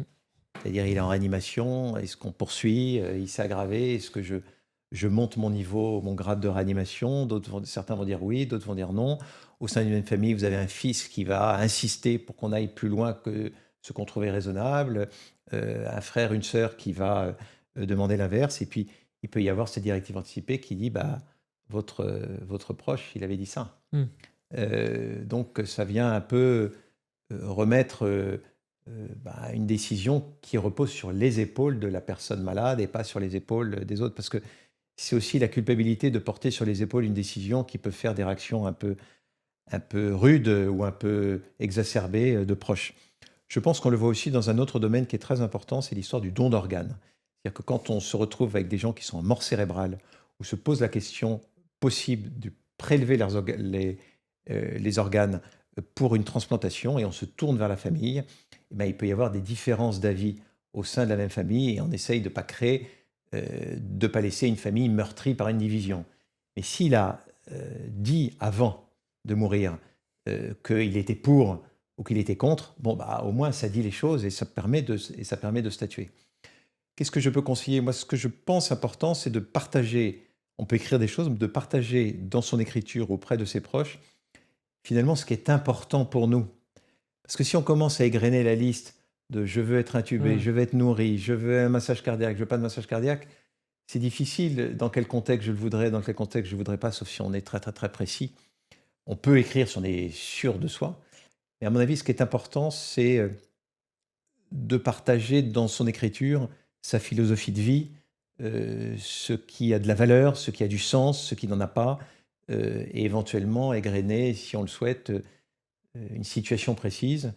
Je pense que c'est plus facile à faire quand on est confronté à une maladie grave, ou à des séquelles graves d'un accident ou autre, et que l'on sait qu'il peut nous arriver tel événement, on en a discuté et on l'écrit. Par exemple, je sais que ma maladie va faire qu'à un moment, je peux avoir une détresse respiratoire. Et cette détresse respiratoire, si je veux encore vivre, c'est-à-dire qu'on va me faire une ouverture pour faire une trachéotomie, pour me brancher à une machine qui m'aide à respirer pour continuer ma vie, eh bien, je peux avoir un avis là-dessus. Certains vont dire, bah, moi, c'est important de vivre encore parce que j'ai des choses à vivre et que même avec cette machine, je trouverai important de vivre. Donc, je veux être animé si j'ai une détresse respiratoire. Et d'autres qui diront, je suis allé au bout de ce qui me paraît possible. Et donc là, c'est très important. Donc, en tout cas, partager sa philosophie de vie, voilà ce que j'ai un peu envie de dire, sauf si évidemment on a des avis très tranchés qui serviront en cas de... Ok. C'est très bon conseil. Je vais attendre un peu du coup. J'aimerais qu'on rentre un petit peu plus dans l'actualité. Là, à l'heure où on tourne, on a discuté un petit peu avant, donc il y a un amendement qui a été rejeté par le Sénat de la loi sur la fin de vie. Avant qu'on aborde différentes parties de cette loi-là, j'aimerais que vous puissiez présenter cette loi justement, en quoi elle consiste, qui elle concerne et qu'est-ce qu'elle promeut, qu'est-ce qu'elle met en avant, en tout cas. Alors d'abord, je voudrais dire que la loi qu'on appelle fin de vie, elle s'appelle plus fin de vie. Ok. Mais on continue à l'appeler fin de vie. Le nom a été changé par le législateur en première lecture à l'Assemblée nationale. Donc la loi dont vous parlez, ou la proposition de loi dont vous parlez, c'est une proposition qui s'appelle pour un droit à l'aide à mourir. Donc en fait, ce qu'on a appelé au départ dans la loi fin de vie, c'était deux propositions de loi. Une proposition de loi visant à développer davantage les soins palliatifs, parce que 25 ans après la loi de 1999 qui offrait un droit pour tous, un accès aux soins palliatifs, force est de constater qu'il y a la moitié des gens qui finissent leur vie en ayant besoin de soins palliatifs et qui ne l'ont pas. Enfin, qui n'ont pas accès à ces soins palliatifs. Et que vous avez une vingtaine de départements en France qui n'ont pas d'unité spécialisée de soins palliatifs. Donc il y a un besoin de développer, d'enseigner la pratique des soins palliatifs. Vous avez évoqué tout à l'heure que dans nos études de médecine, il y a quelques heures sur le soulagement de la douleur et la pratique des soins palliatifs. Donc c'est insuffisant. Et puis vous avez une loi, nouvelle loi, une proposition de loi qui est la possibilité d'une mort provoquée dans certaines conditions, c'est-à-dire de faciliter le suicide assisté ou l'euthanasie des gens. Un ancien Premier ministre qui s'appelle François Bayrou a séparé ces deux lois pour en faire un vote différent. Le vote sur la première proposition de loi de développement des soins palliatifs a fait l'objet d'un vote conforme au Sénat hier, donc cette loi va être promulguée. Et la deuxième, donc ça fait à l'unanimité à l'Assemblée nationale et presque au Sénat. Ce qui fait débat, c'est la deuxième, qu'on appelle loi fin de vie, mais qui est en fait la loi d'une mort provoquée qui a droit à l'aide à mourir, c'est-à-dire sous certaines conditions que des soignants puissent, à la demande d'un patient, provoquer sa mort. C'est-à-dire lui donner un produit létal qui fait mourir, qu'il s'auto-administre, ou faire ce qu'on appelle une euthanasie, c'est-à-dire l'injection d'un produit létal dans les veines pour l'endormir et le faire mourir dans les quelques minutes qui suivent cette injection. L'euthanasie. Ce texte fait débat parce que, évidemment, il vient changer notre mode d'exercice, il vient changer le code pénal, il vient changer le code civil, il vient changer le code de la santé publique, il vient changer la relation soignant-soigné, il vient changer l'idée qu'on se fait de la promesse du serment d'Hippocrate où on dit qu'on ne donnera pas de produit létal. La question que vous posez, c'est qu'est-ce qu'il y a dans cette proposition de loi? La proposition de loi, droit à l'aide à mourir. C'est une proposition de loi qui dit que si vous êtes majeur, donc plus de 18 ans, si vous êtes français sur le territoire français depuis plus de 6 mois en résidence régulière, si vous êtes en capacité de discerner que vous avez une maladie grave et incurable engageant le pronostic vital et que vous avez des souffrances réfractaires physiques ou psychiques avec une situation qui se dégrade et que vous demandez à ce qu'on vous fasse mourir, eh bien, vous pouvez rentrer dans un processus qui va permettre cela. Ce processus, c'est quoi? C'est que vous faites une demande à un médecin, quel qu'il soit. Le médecin étudie si vous êtes dans les clous, j'allais dire, de cette proposition de loi, donc avec ces 5 critères cumulatifs. Il doit vous répondre entre 0 et 15 jours, si oui ou non, vous êtes dans ces clous, et si c'est possible, dans les clous, si c'est possible. Avant de vous dire que c'est possible, il doit consulter un autre médecin qui doit donner son avis, donc une procédure dite collégiale. Ce médecin n'est pas obligé de rencontrer la personne qui en fait la demande, mais donne son avis par le dossier qu'il lui transmet. Il y a une autre personne qui doit être soignante, auxiliaire de vie, ou infirmière, ou aide-soignante, qui doit donner un avis. Et puis, on lui propose, s'il le souhaite, au patient, d'avoir accès, d'avoir des soins palliatifs ou de voir un psychologue. Et puis, on donne la réponse entre 0 et 15 jours. Donc la réponse, on peut la donner le jour même si on a réussi à avoir cette procédure collégiale ou 14-15 jours. La personne ensuite doit réitérer sa demande, si on lui a dit oui, dans un délai minimum de 2 jours. Et au bout, et quand elle réitère sa demande, eh bien, on rentre à ce moment-là dans un processus où on organise sa mort avec le jour et l'heure choisis par la personne. Cette mort provoquée peut avoir lieu à domicile ou elle peut avoir lieu dans un établissement de soins. Ça peut être une institution personne âgée, une EHPAD, ça peut être une clinique, ça peut être un hôpital, ça peut être à domicile. Le médecin qui va faire ce geste n'est pas obligé de le faire et à ce moment-là, il peut, s'il le veut, dire qu'il a une clause de conscience et qu'il refuse de faire le geste. À ce moment-là, il a l'obligation de transmettre la demande à un de ses confrères qui est, a priori, d'accord de le faire. Voilà un peu les choses. La loi va plus loin, puisque la loi dit que toute personne qui freinerait le processus de mort provoquée, euthanasique ou de suicide assisté, eh bien, serait punie de ce qu'on appelle un délit d'entrave, de 30 000 € d'amende et de 2 ans de prison. Enfin, il est aussi marqué que lorsqu'on fait ce geste létal, on n'est pas tenu de prévenir une famille si la personne ne le souhaite pas, et que les familles ne peuvent pas se constituer partie civile si elles découvrent la chose. Voilà en gros le cadre qui a été débattu à l'Assemblée nationale et qui fait débat très fort avec des pour, des contre, des gens qui veulent aller plus loin encore et des gens qui disent que ça va beaucoup trop loin. Quand ils disent plus loin, c'est quoi qu'ils attendent? Ah ben plus loin, c'est vous avez des personnes qui souhaitent qu'il y ait cette possibilité sans condition. C'est-à-dire que là, le législateur a fixé des critères. Et d'ailleurs, il faut comprendre que ces critères, qui ont l'air très stricts quand je vous les ai énumérés, ne sont pas si stricts que ça parce qu'ils ne sont pas définis. Une maladie grave et incurable. Il n'y a pas la définition dans la proposition de loi de ce qu'est une maladie grave et incurable. Un diabète compliqué, c'est une maladie grave et incurable. Une insuffisance rénale, c'est une maladie grave et incurable. Une insuffisance cardiaque, une insuffisance respiratoire, une maladie de Parkinson, un Charcot, un cancer avec des métastases sont des maladies graves et incurables.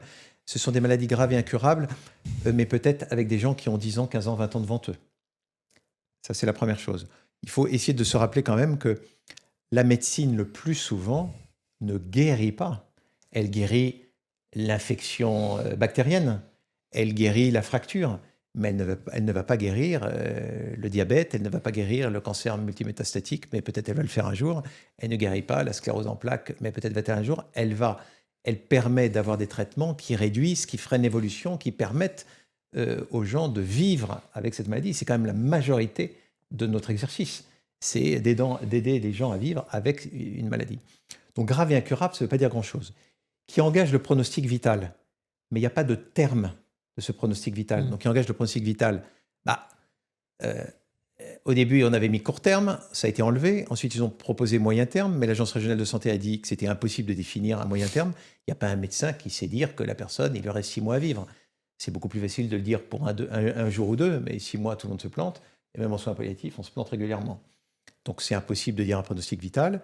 Du coup, ça veut dire quoi un pronostic vital engagé? Quand on a un cancer avec des métastases, on a un pronostic vital engagé. C'est-à-dire que probablement qu'on va mourir plus tôt que si on n'avait pas eu un cancer métastatique. Quand on a un diabète avec une insuffisance cardiaque, une maladie rénale, on va finir notre vie plus vite que si on ne l'avait pas. Donc rien n'est défini. Donc comme rien n'est défini, ça donne des interprétations à chacun. On doit avoir des souffrances réfractaires, mais il n'y a pas la définition de ce qu'est une souffrance réfractaire. Est-ce que je souffre et c'est une souffrance réfractaire à quoi? C'est pas marqué. À du paracétamol, à de la morphine, à ma consultation répétée avec une équipe douleur spécialisée. Vous comprenez que c'est pas la même. Si je dis je souffre trop, mais que je prends aucun traitement, que j'ai rencontré personne, c'est pas pareil que si tout a été tenté. Et en plus souffrance psychique. Mais souffrance psychique à quoi? Et donc, comme il y a une interprétation de tous les critères possibles, eh bien, vous avez des gens qui disent ça va beaucoup trop loin. On aurait éventuellement été d'accord sur des critères très stricts d'ultime recours pour des gens pour qui on a tout essayé en fin de vie.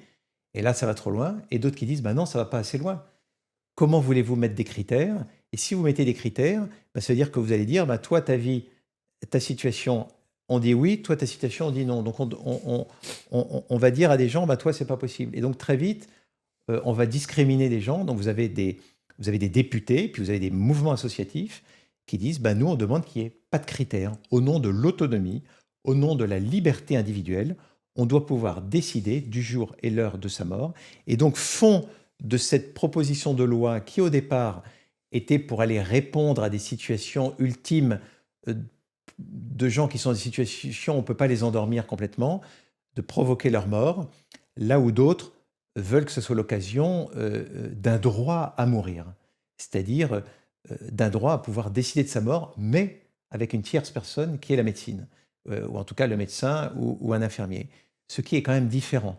Et donc, parmi celles et ceux qui veulent une proposition de loi plus large, il y a ceux qui disent nous, on ne veut pas de conditions.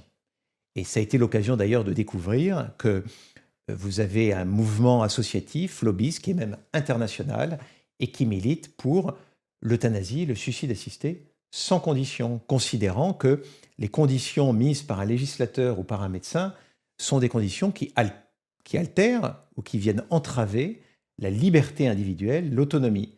Je n'ai pas à me justifier de vouloir me suicider aujourd'hui. Par contre, j'exige qu'on puisse m'aider à le faire pour ne pas le faire dans des conditions violentes. Donc c'est ça qu'il y a comme tension en ce moment dans le débat. C'est quoi votre positionnement à vous? Et pourquoi? Moi, si vous voulez, je pense qu'au début de mon exercice de la médecine, où j'ai été confronté à des fins de vie que j'ai trouvé épouvantables. Moi, j'ai démarré la médecine dans les années 90. J'ai vu des gens en particulier finir leur vie avec la maladie SIDA dans des conditions très difficiles. Je pense que j'étais plutôt pour qu'il puisse y avoir quelque chose. C'est-à-dire un acte qui permette d'accélérer la fin de vie et de la provoquer. Et puis ensuite, j'ai découvert la médecine palliative. Alors, je ne dis pas que la médecine palliative répond à tout. Mais quand même, j'ai vu des personnes qui ressemblaient, chaque personne est unique bien sûr, mais qui ressemblaient en situation à celles et ceux que j'avais vus dans des conditions terribles de fin de vie, pris en charge correctement, apaisés, soulagés, considérés, et qui exprimaient une qualité de vie et une envie de vivre grâce à une qualité de soins. Et là, je dois dire, ça m'a fait quand même un peu changer d'avis. Et donc, ce que je dis aujourd'hui vis-à-vis de cette loi, c'est que probablement, il y a des personnes, c'est pas probablement, il y a des personnes pour qui ça rendrait service qu'on accélère la fin de leur vie, de la provoquer, et d'autres, on va provoquer leur fin de vie par défaut d'accès aux soins. C'est-à-dire qu'il y a des gens qui vont réclamer la fin de vie, provoquer la mort, parce que ils choisissent pas la mort, mais ils n'en peuvent plus de vivre ce qu'ils vivent aujourd'hui. Mais s'ils avaient cette sollicitude, cette solidarité, ce soulagement, cet accompagnement, cette considération qu'ils réclament, eh bien, ils demanderaient qu'à vivre. Ça, on a été témoin quand même plein de fois.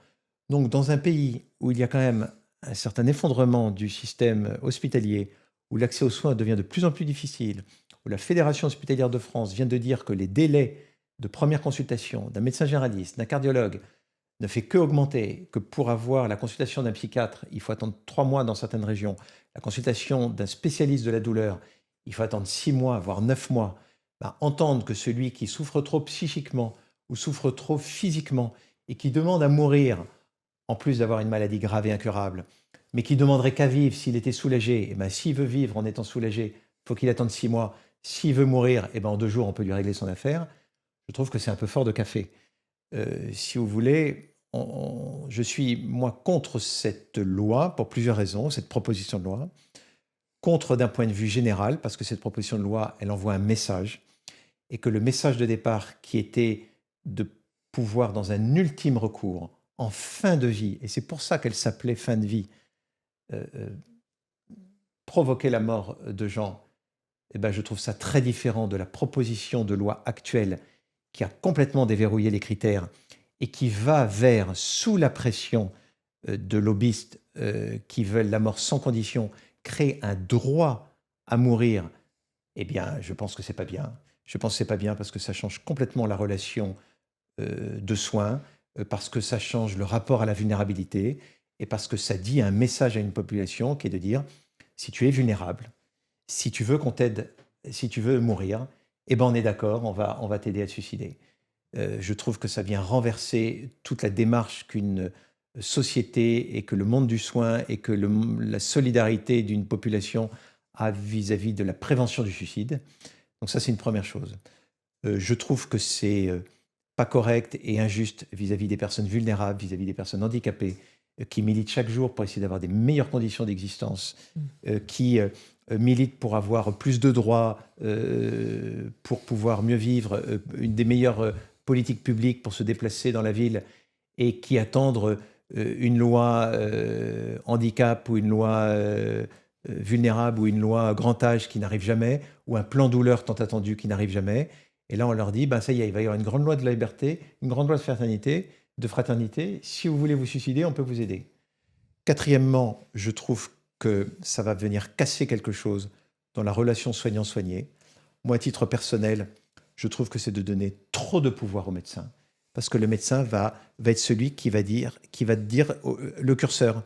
OK, pour toi, c'est possible. OK, pour toi, c'est pas possible. Et puis très vite, de toute façon, ce curseur, comme c'est le cas dans tous les pays qui ont légalisé, va devenir de plus en plus large. Deuxièmement, ça fait quoi de faire mourir quelqu'un qui vous regarde et qui vous parle? J'ai écouté des collègues belges, des collègues canadiens.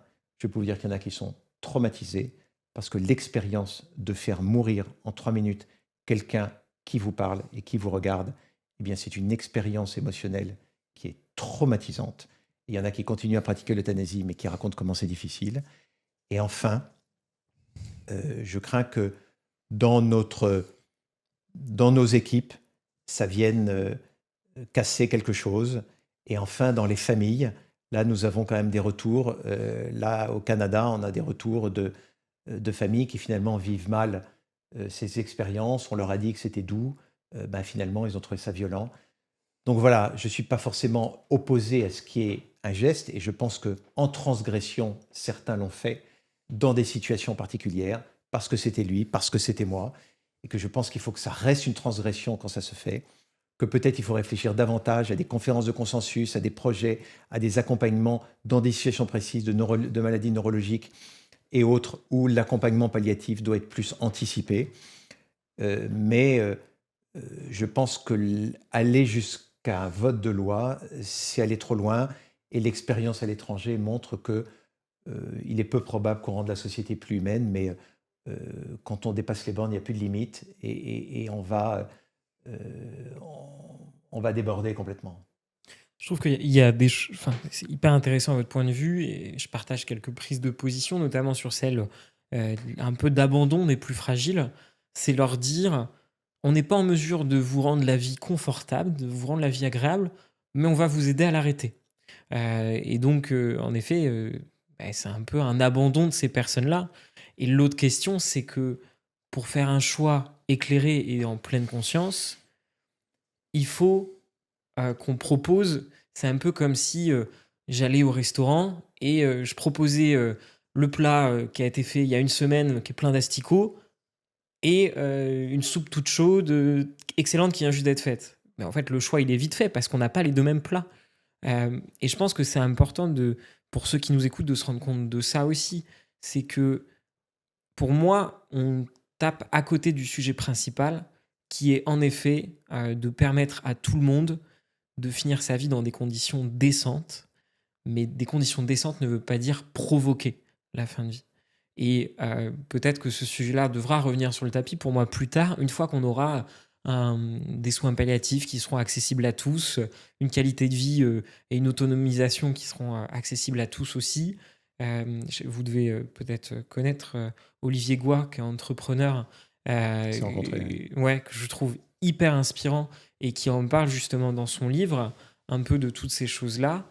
Et, et je pense que on a trop, enfin, le sujet est devenu un peu trop dogmatique. On a trop dichotomisé aussi tout le monde mérite de mourir de manière digne et sans souffrance.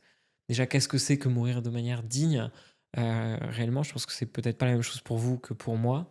Et donc, toutes ces choses-là font que le débat est devenu noir ou blanc, et on a l'impression un peu d'être un monstre si on dit qu'on est contre cette loi-là. Ouais.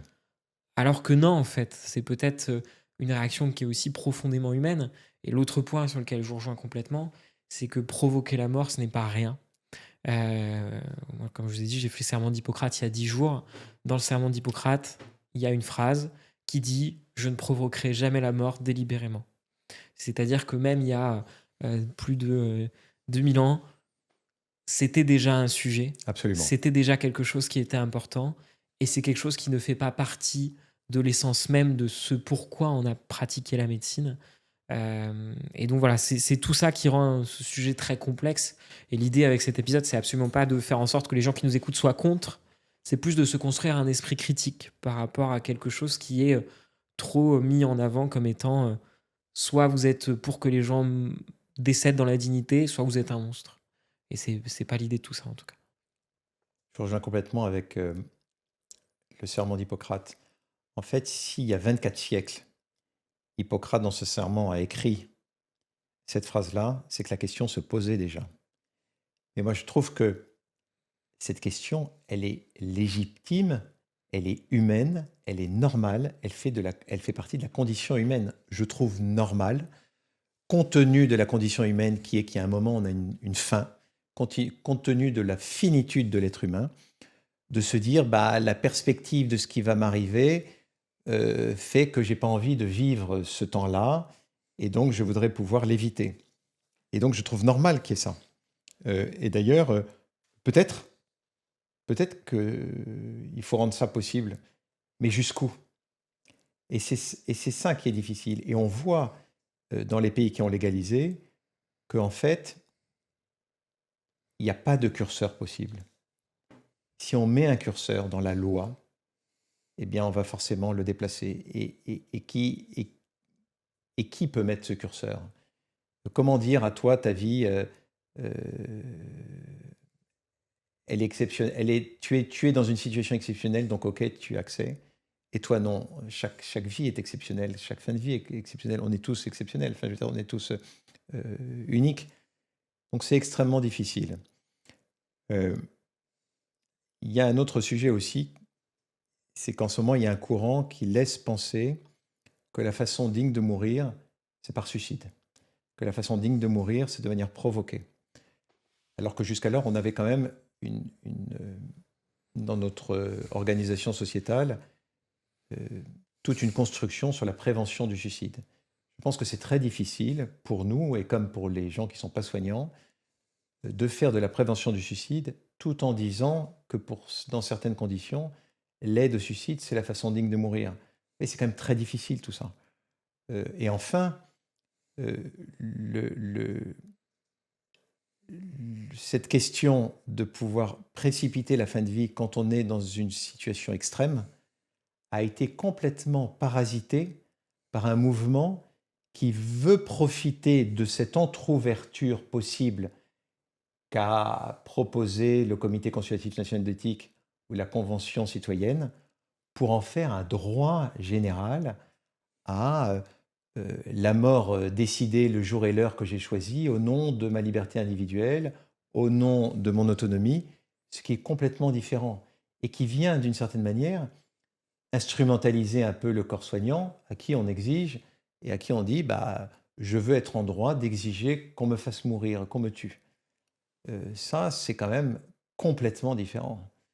Euh, donc, le sujet va revenir. Je ne sais pas jusqu'où ça va aller avec cette proposition de loi, mais en tout cas, ça a révélé que quand on dépasse les bornes, il n'y a plus de limites.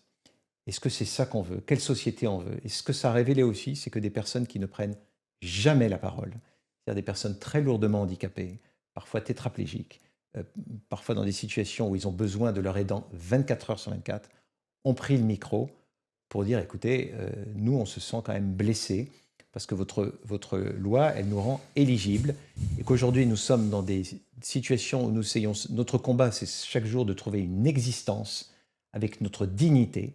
Et là, vous venez nous dire que vous êtes éligible. Vous avez une association qui s'appelle les Éligibles et les Aidants, une association absolument remarquable de personnes handicapées et de leurs aidants qui disent, écoutez, c'est quand même violent ce que vous nous proposez. Nous, on attendait d'une loi de grande liberté et de fraternité autre chose. Enfin, vous parliez tout à l'heure de la liberté. Les gens disent, on veut pouvoir avoir le choix. Et vous dites juste, pour pouvoir choisir, il faut être dans les conditions du choix.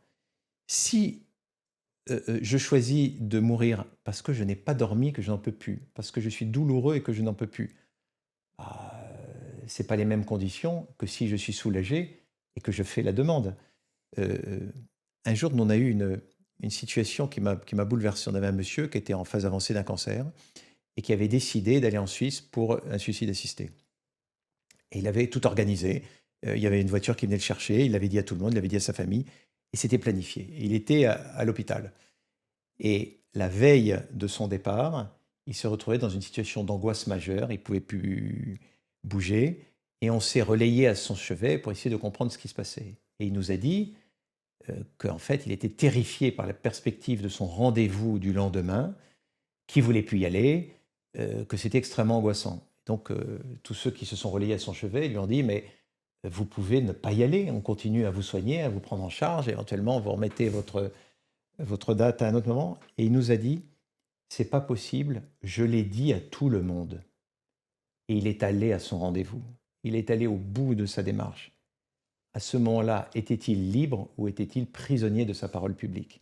Vous voyez, c'est difficile de trouver, de savoir s'il y a vraiment toujours de la liberté dans ces moments-là. Et l'expérience au Canada, en Belgique, nourrit aussi des témoignages. On a reçu des équipes soignantes qui sont venues nous raconter que maintenant, il y a des gens qui demandent l'euthanasie.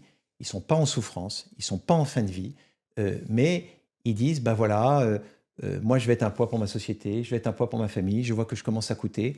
Et donc petit à petit, on a des décisions d'euthanasie et ils vont jusqu'au bout de la règle parce que c'est possible dans leur pays, parce qu'ils ont compris qu'il faut laisser la place, qu'ils sont de trop et qu'ils sont dans une situation où peut-être ils ont compris qu'ils ne sont peut-être pas dignes de vivre dans l'œil que la société leur envoie. Alors évidemment, la société ne leur dit pas comme ça, mais la société les rend éligibles. Donc ça veut dire que, ok, je ne suis pas obligé d'aller au bout de mon suicide ou de mon euthanasie, mais je suis obligé de l'envisager. Et être obligé de l'envisager, déjà, c'est un pied en dehors de la protection qu'on peut attendre d'une société. Et dire vous êtes euthanasiable parce que vous êtes vulnérable, c'est pas pareil que de dire vous êtes vulnérable, autour de vous on est mobilisable. Et peut-être qu'il y a des transgressions, mais en tout cas il y a un message public qui a de la valeur. Et si je prends une position peut-être de l'autre côté, Oui. de personnes qui ont justement des maladies neurodégénératives sévères, qui vont, quoi qu'il se passe, les conduire au décès, ou d'autres pathologies, en tout cas du même type, et qui disent, bah oui, mais moi, en fait, je veux pas atteindre ce niveau, cette problématique justement de très faible autonomie. Je veux pouvoir partir avant d'être un poids, avant tout ça. Qu'actuellement, ils n'ont pas forcément de grandes souffrances, mais que ça va forcément arriver. En tout cas, ils souffrent d'être prisonniers dans leur corps Exactement. limité. Qu'est-ce que vous leur diriez à ces personnes-là? plusieurs choses, mais avec humilité, hein, je ne veux pas être péremptoire. La première chose, je me poserai la question de savoir quel est leur accompagnement. Parce que ce qu'on le voit aussi, c'est que les soins palliatifs ont été beaucoup développés dans la maladie cancer et probablement très insuffisamment développés pour les autres maladies. On peut aussi se poser la question de celui qui est dialysé tout le temps et qui en a marre. Bon, lui, la loi permet d'arrêter de l'endormir. Mais j'allais dire de celui qui a une insuffisance respiratoire et qui est essoufflé tout le temps, il en a marre. De celui qui a une insuffisance cardiaque. Vous parlez de celui qui a une maladie neurodégénérative et qui peut avoir encore des années de vie dans une situation qu'il déteste. Peut-être qu'avec un autre accompagnement, en tout cas avec un accompagnement palliatif en plus de l'accompagnement neurologique, il peut trouver une qualité de vie différente. La deuxième chose, je ne parle pas de cette personne-là, je parle de manière globale. Vous avez évoqué tout à l'heure Olivier Goua. Il y a des personnes, à notre plus grande surprise, qui sont capables de nommer qu'ils trouvent de la qualité de vie au quotidien et de la grande qualité de vie et qui ont envie de vivre alors même que leur autonomie est extrêmement limitée et qui sont dépendants 24 heures sur 24 d'une tierce personne pour les aider. Et ça, c'est quand même étonnant. Donc quand on est bien portant, on est surpris par ça parce que c'est en contradiction complète avec l'idée qu'on peut se faire. Ça veut dire quoi? Ça veut dire que la vulnérabilité change les gens. On est changé par les épreuves, on est changé par la vulnérabilité, on est changé par des événements et qu'on peut vivre quelque chose qu'on n'imaginait pas et qu'il y a des gens qui peuvent trouver sens à la vie alors même que nous, bien portants, on pourrait leur donner une note de qualité de vie qui est à 0 et eux sont capables de donner une note de qualité de vie qui est autre. Pourquoi je dis ça? Je voudrais dire que la perspective, quand on est bien portant, d'être dégradé, d'être malade, d'être handicapé, d'être vieux, d'être dépendant de quelqu'un, surtout en France en 2026, est une perspective qui est de plus en plus inenvisageable dans la conscience et considérée comme pas acceptable. Or, les gens qui le vivent, parmi les gens qui le vivent, il y a des gens qui sont capables de dire bah, finalement, j'y croyais pas, mais non seulement je l'accepte, mais je trouve de la qualité de vie. Je voudrais le dire, c'est important, ce n'est pas un message gratuit. Il y a des publications scientifiques là-dessus, il y a des gens qui sont capables de donner une qualité de vie bien meilleure que celle que les soignants donnent pour eux. Après, il y a des gens qui ne souhaitent pas continuer à vivre ce qu'ils vivent. Non pas qu'ils souhaitent mourir, mais ils ne souhaitent pas, ou peut-être souhaitent mourir, en tout cas, ils ne veulent plus vivre cette vie-là. Eh bien, peut-être qu'il faut faire évoluer la loi dans ce sens, dans des situations précises que vous racontez. Mais la proposition de loi actuelle, ce n'est pas ça. La proposition de loi actuelle, c'est la première pierre d'un chemin qui va être un droit à mourir, j'allais dire, pour tous, sans condition, mais dont la stratégie pratiquée partout et nommée par ceux qui le font, c'est d'entrouvrir la porte avec des pseudo-verrous qui rassurent pour ensuite le faire. Donc, moi, j'ai plutôt envie de dire, regardez ce qu'on a failli avoir. On a frôlé une société qui ouvre une loi complètement folle. Remettons tout à plat et essayons de voir comment on peut accompagner la vulnérabilité, la fragilité d'un certain nombre de gens, et de nous peut-être bientôt, mieux que ce qu'on fait aujourd'hui, et dans situation de vrai ultime recours, est-ce qu'on fait quelque chose? Est-ce que c'est de l'ordre de la transgression? Est-ce que c'est de l'ordre d'un agent quelque chose? Mais pas cette proposition de loi qui, franchement, va loin, trop loin, beaucoup trop loin, et fait une sortie de route complète de l'idée de ce qui avait été annoncé au départ. Vous avez pas mal parlé des pays, justement, qui ont mis ça en place. Donc, il y a quoi? Il y a le Canada, l'Espagne. En Europe, vous avez la Belgique, le Luxembourg, la Suisse, l'Espagne, Portugal, Allemagne. Alors, tous avec des degrés très différents. Et États-Unis et Canada. En gros, il y a deux systèmes. Il y a le système du suicide assisté. C'est les États-Unis et la Suisse. Chez eux, l'euthanasie est interdite. C'est un crime. C'est-à-dire qu'un médecin n'a pas le droit d'injecter un produit létal. En revanche, dans certaines situations, on peut mettre à disposition de la personne un produit, en général un verre, dans lequel il y a une substance il la boit, il s'endort, et dans son sommeil, dans les 30 minutes, il meurt. C'est le cas de la Suisse, ce n'est pas une loi, c'est j'allais dire, une faille juridique. La loi, elle dit juste que si j'aide pour des raisons pécuniaires ou pour mon intérêt quelqu'un à se suicider, je suis condamné. Mais si j'y ai pas d'intérêt, bah, donc il y a un vide juridique. Donc vous avez des associations de gens qui le permettent. Voilà. Aux États-Unis, c'est différent. C'est dans des conditions strictes de fin de vie. Il faut un pronostic engagé à moins de 6 mois. Eh bien, on peut vous donner un kit avec des comprimés. Vous les avalez et vous mourrez, mais vous pouvez faire votre affaire tout seul chez vous. Ce qui est assez intéressant, c'est que ce système, alors ça paraît quand même un peu individualiste et en tout cas une mort un peu solitaire, puis on espère qu'on ne le donne pas à quelqu'un d'autre, mais bon bref. Mais ce qui est intéressant, c'est que quand on a aux États-Unis ce système-là, dans certains États, eh bien vous avez 30% des gens qui, avec la prescription, ne vont pas chercher le produit. Vous en avez encore 30% qui ne l'utilisent jamais. Comme si le fait que ça soit possible, et ça je l'entends, peut être apaisant, anxiolytique.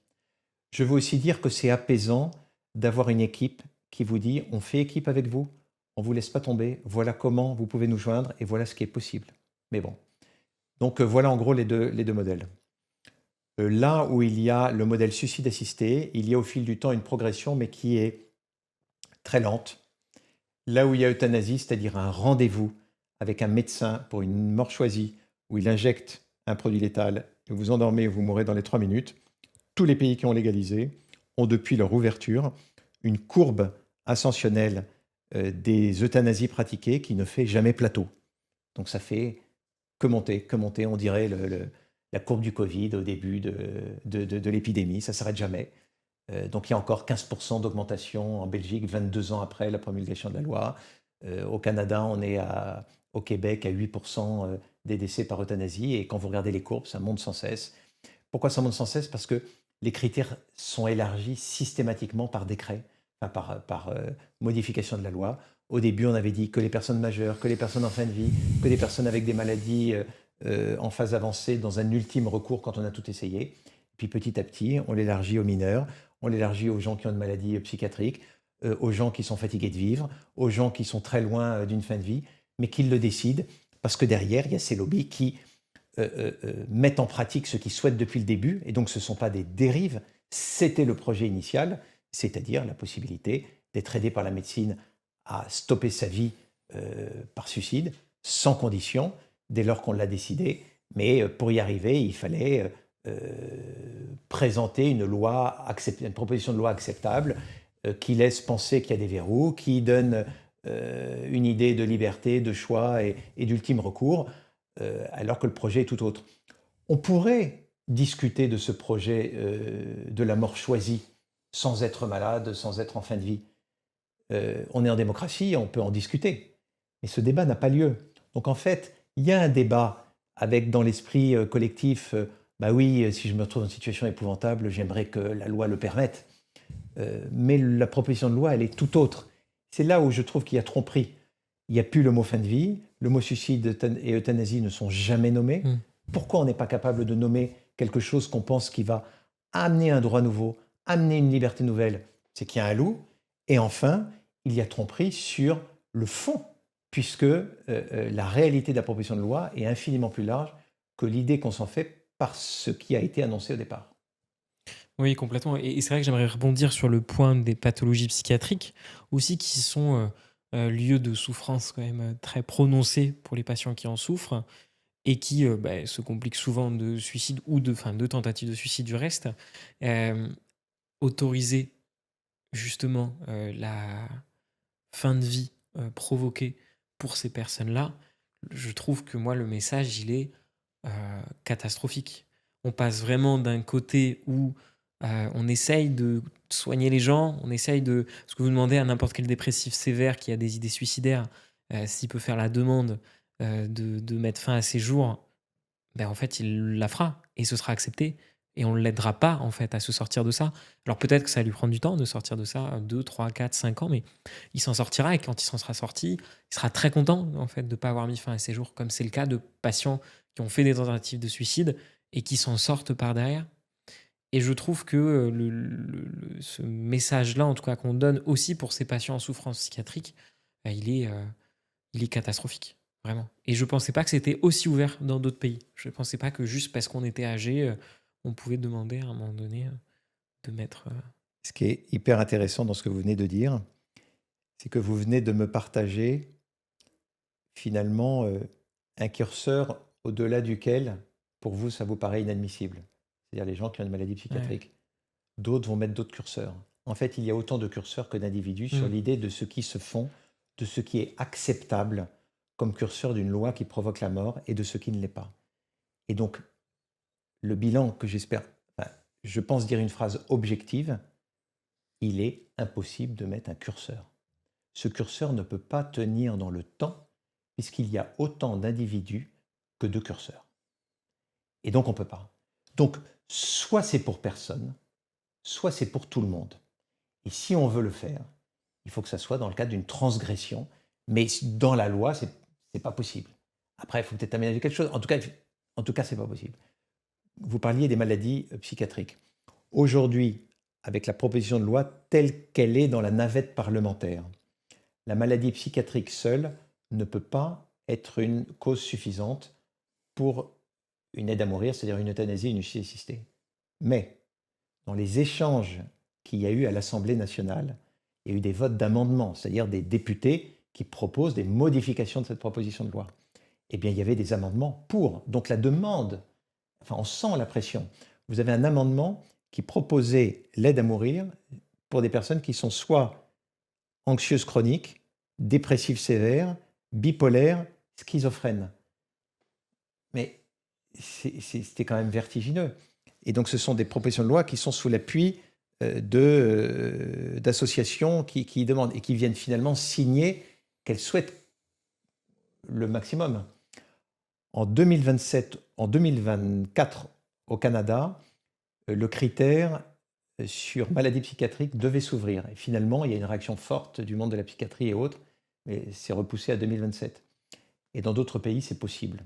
Vous avez une fille de moins de 30 ans qui a été euthanasiée par dépression sévère des suites de ce qu'elle a vu lors d'un attentat où elle n'a pas été la victime directe de l'attentat, mais le témoin dont elle ne s'est jamais remise. Vous avez aux Pays-Bas des euthanasies qui se font en couple maintenant.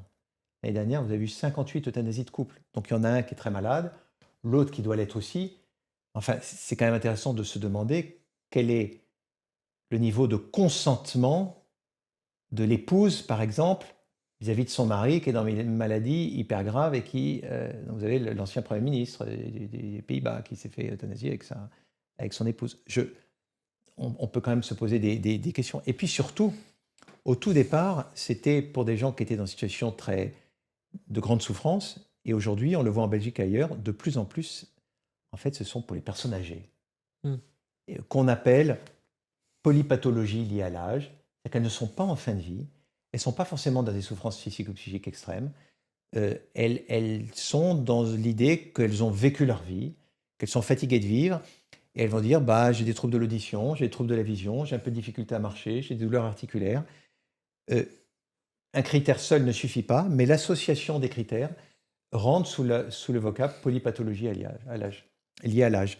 Et donc on voit bien que l'évolution naturelle de cette loi, c'est la possibilité pour, j'allais dire, nos parents, nos grands-parents, et puis nous bientôt, de pouvoir quitter la scène quand ce serait bien qu'ils fassent. Parce que, voilà, on est nombreux, et à un moment, il faut y aller.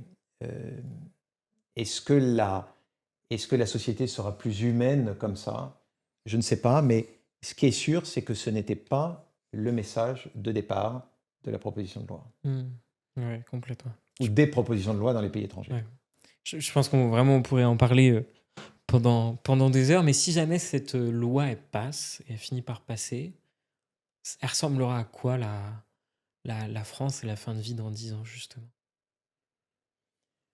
Je ne sais pas si je suis en capacité d'être visionnaire comme ça. Je suis tenté de dire que le laboratoire d'études que nous avons sous nos yeux, que sont les pays qui ont légalisé depuis 10 ans, 20 ans, 40 ans pour certains, ben, sont très instructifs et il y a peu de raisons qu'on soit très différents. Ce que je vois, c'est que dans 100% des pays qui ont légalisé l'euthanasie, on vient de le dire, donc j'en dis pas beaucoup plus, les critères d'admission à cette euthanasie vont être très très larges.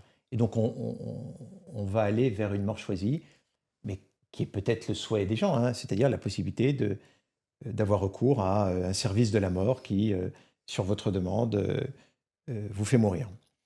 La deuxième chose que je vois, c'est que vous avez un certain nombre de pays, et notamment des provinces du Canada, là j'ai vu dans la presse il y a quelques jours, qui reviennent sur leurs critères, parce qu'ils voient effectivement que quand on dépasse les bornes, il n'y a plus de limite. Et il y a comme une espèce d'engouement, j'allais dire de contagiosité, de contagion à aller réclamer ce qu'ils appellent l'aide médicale à mourir, de plus en plus tôt, dans un souci de maîtrise, parce que ben, il y a une idée qui est véhiculée, de plus en plus véhiculée, que maîtriser sa vie, maîtriser sa fin de vie, n'avoir finalement jamais besoin des autres, être toujours dépendant, eh bien, c'est important.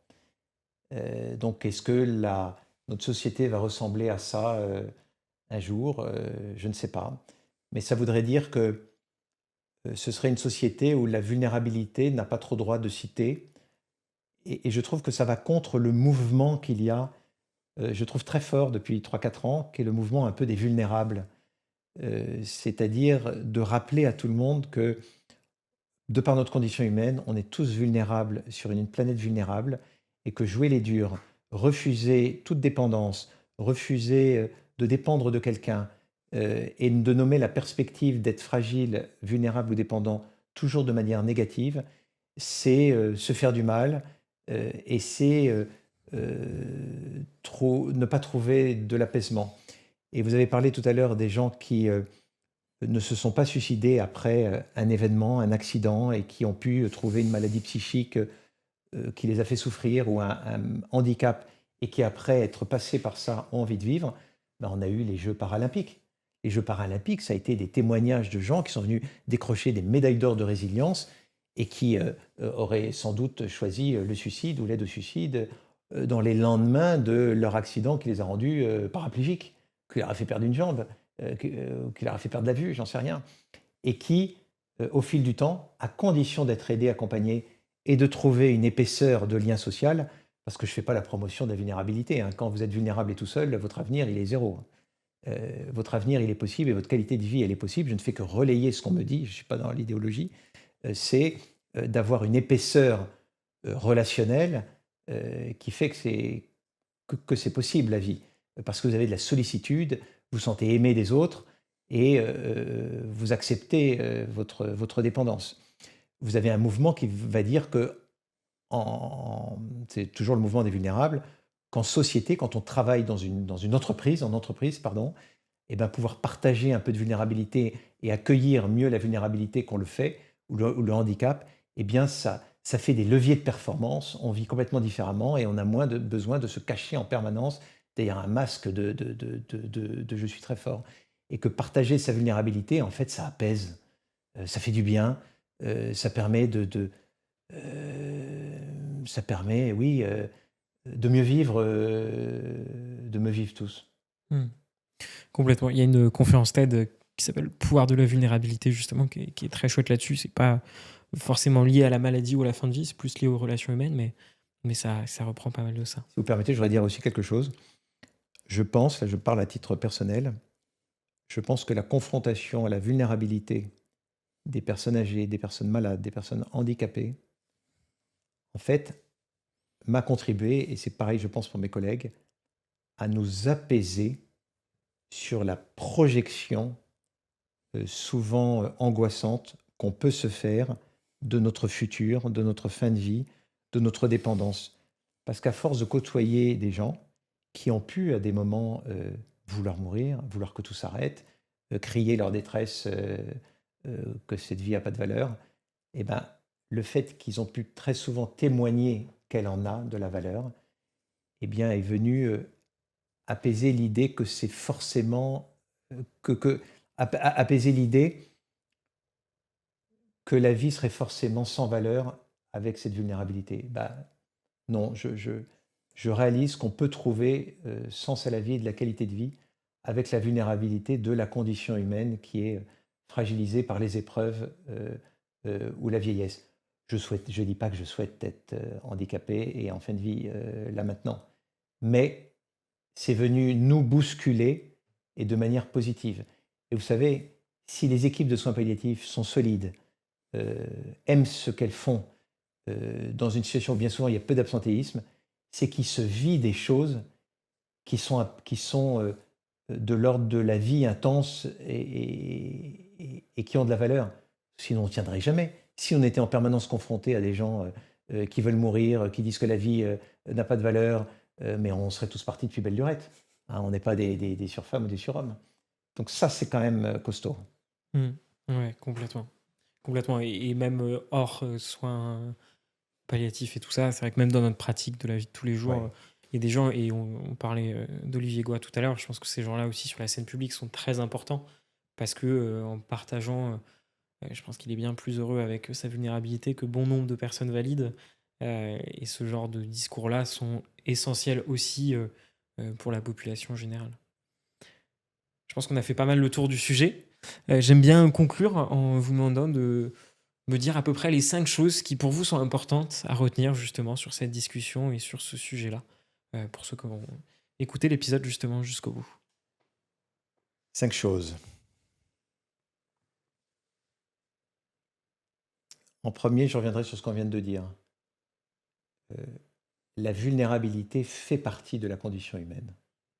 Nous sommes tous vulnérables sur une planète vulnérable. Et en fait, le partage de nos fragilités, de nos vulnérabilités, aide à vivre. Côtoyer des personnes qui sont en situation de grande vulnérabilité aide à vivre aussi parce que bien souvent, il nous apaise sur la perspective que l'on a d'être un jour invalide, dépendant, que nous sommes des êtres de relation et que tout comportement que nous avons induit des comportements sur les autres et que prendre le temps du prendre soin, de la sollicitude, et y compris en entreprise, intégrer cette notion de vulnérabilité, en fait, ça a des leviers extraordinaires.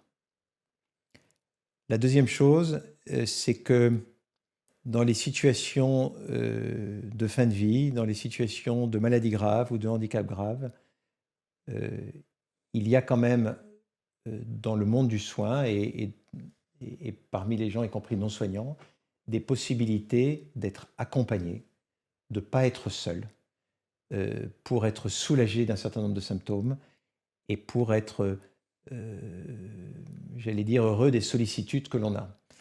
Ça veut dire quoi? Ça veut dire que des personnes qui sont traversées par ces grands moments de fragilité, elles sont très sensibles à l'attitude des autres. Et que sans être médecin, sans être spécialiste d'une certaine discipline, notre comportement à tous, dans nos choix des mots, dans nos attitudes, dans nos rencontres, dans nos visites, dans les échanges qu'on peut avoir avec les gens, peut contribuer à leur donner envie de vivre et peut contribuer à leur donner envie de mourir. Vous avez des paroles qui font vivre, vous avez des paroles qui tuent, vous avez des visites attendues qui ne viennent pas, qui rendent dépressif quelqu'un qui ne bouge pas dans son lit, vous avez des visites attendues qui réjouissent le cœur de quelqu'un qui ne sort pas de son lit de la journée. Donc, nous avons dans nos mains, j'allais dire, une puissance extraordinaire de pouvoir contribuer à la qualité de vie autour de nous et d'en profiter dans l'autre sens. La troisième chose, aujourd'hui, la France est traversée par un débat légitime, normal, humain, qui date de la nuit des temps et qui est de dire peut-être provoquer délibérément la mort des gens, ce serait bien, ce serait intéressant, ce serait un progrès. Là-dessus, dans mon expérience au quotidien, je dirais attention danger. Il y a aujourd'hui une construction sémantique avec des mots qui ne sont pas dits. Il y a derrière un projet qui est bien plus large que ce qu'on peut imaginer. Derrière l'idée d'une mort programmée comme ultime recours, comme choix, comme libre choix, comme liberté, comme fraternité. Il y a un projet de facilitation du suicide et qui peut-être va rendre service à des gens qui sont effectivement dans cette ultime situation, mais inciter d'autres à mourir alors qu'ils n'auraient demandé que la sollicitude des autres et un meilleur accès aux soins. Et que le développement des soins palliatifs, donc ça c'est le quatrième point, le développement des soins palliatifs, le développement de la sollicitude, ou j'allais dire la culture palliative, qui consiste à contribuer à ce que la qualité de vie de chacun soit meilleure, est quelque chose à développer et que dans un pays qui l'a largement pas suffisamment développé, dans une carence de soins, dans une crise sociale et économique, paraît quand même en inadéquation pour faire venir cette euthanasie et que, à mon avis, il y a autre chose à faire. Et donc le cinquième point, c'est, à mon avis, profiter de cette situation de crise où on en arrive à se demander s'il ne serait pas mieux de provoquer la mort des gens en situation de vulnérabilité. Eh bien, qui dit crise dit opportunité pour repenser la façon d'être en société. Et je pense que les valeurs du soin, les valeurs que nous défendons et que nous pratiquons, que l'on soit soignant ou pas, les valeurs du soin devraient être les valeurs de la construction de cette société dont tout le monde cherche à qu'elle soit plus en humanité, où on pourrait repenser la façon de la financer et peut-être avec la rediscussion du juste soin chaque fois que nécessaire pour ne pas tomber dans des entraves qui coûtent très cher et qui ne sont pas forcément utiles.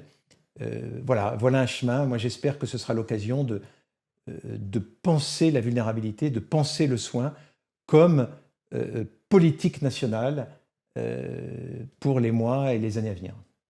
Parfait, c'est une très belle conclusion, merci beaucoup. Merci. Merci d'avoir écouté l'épisode jusqu'au bout. Encore une fois, si vous avez appris de nouvelles choses, n'hésitez pas à partager et à vous abonner. C'est ce qui nous permet d'avoir plus d'invités exceptionnels et de promouvoir une meilleure santé pour tous.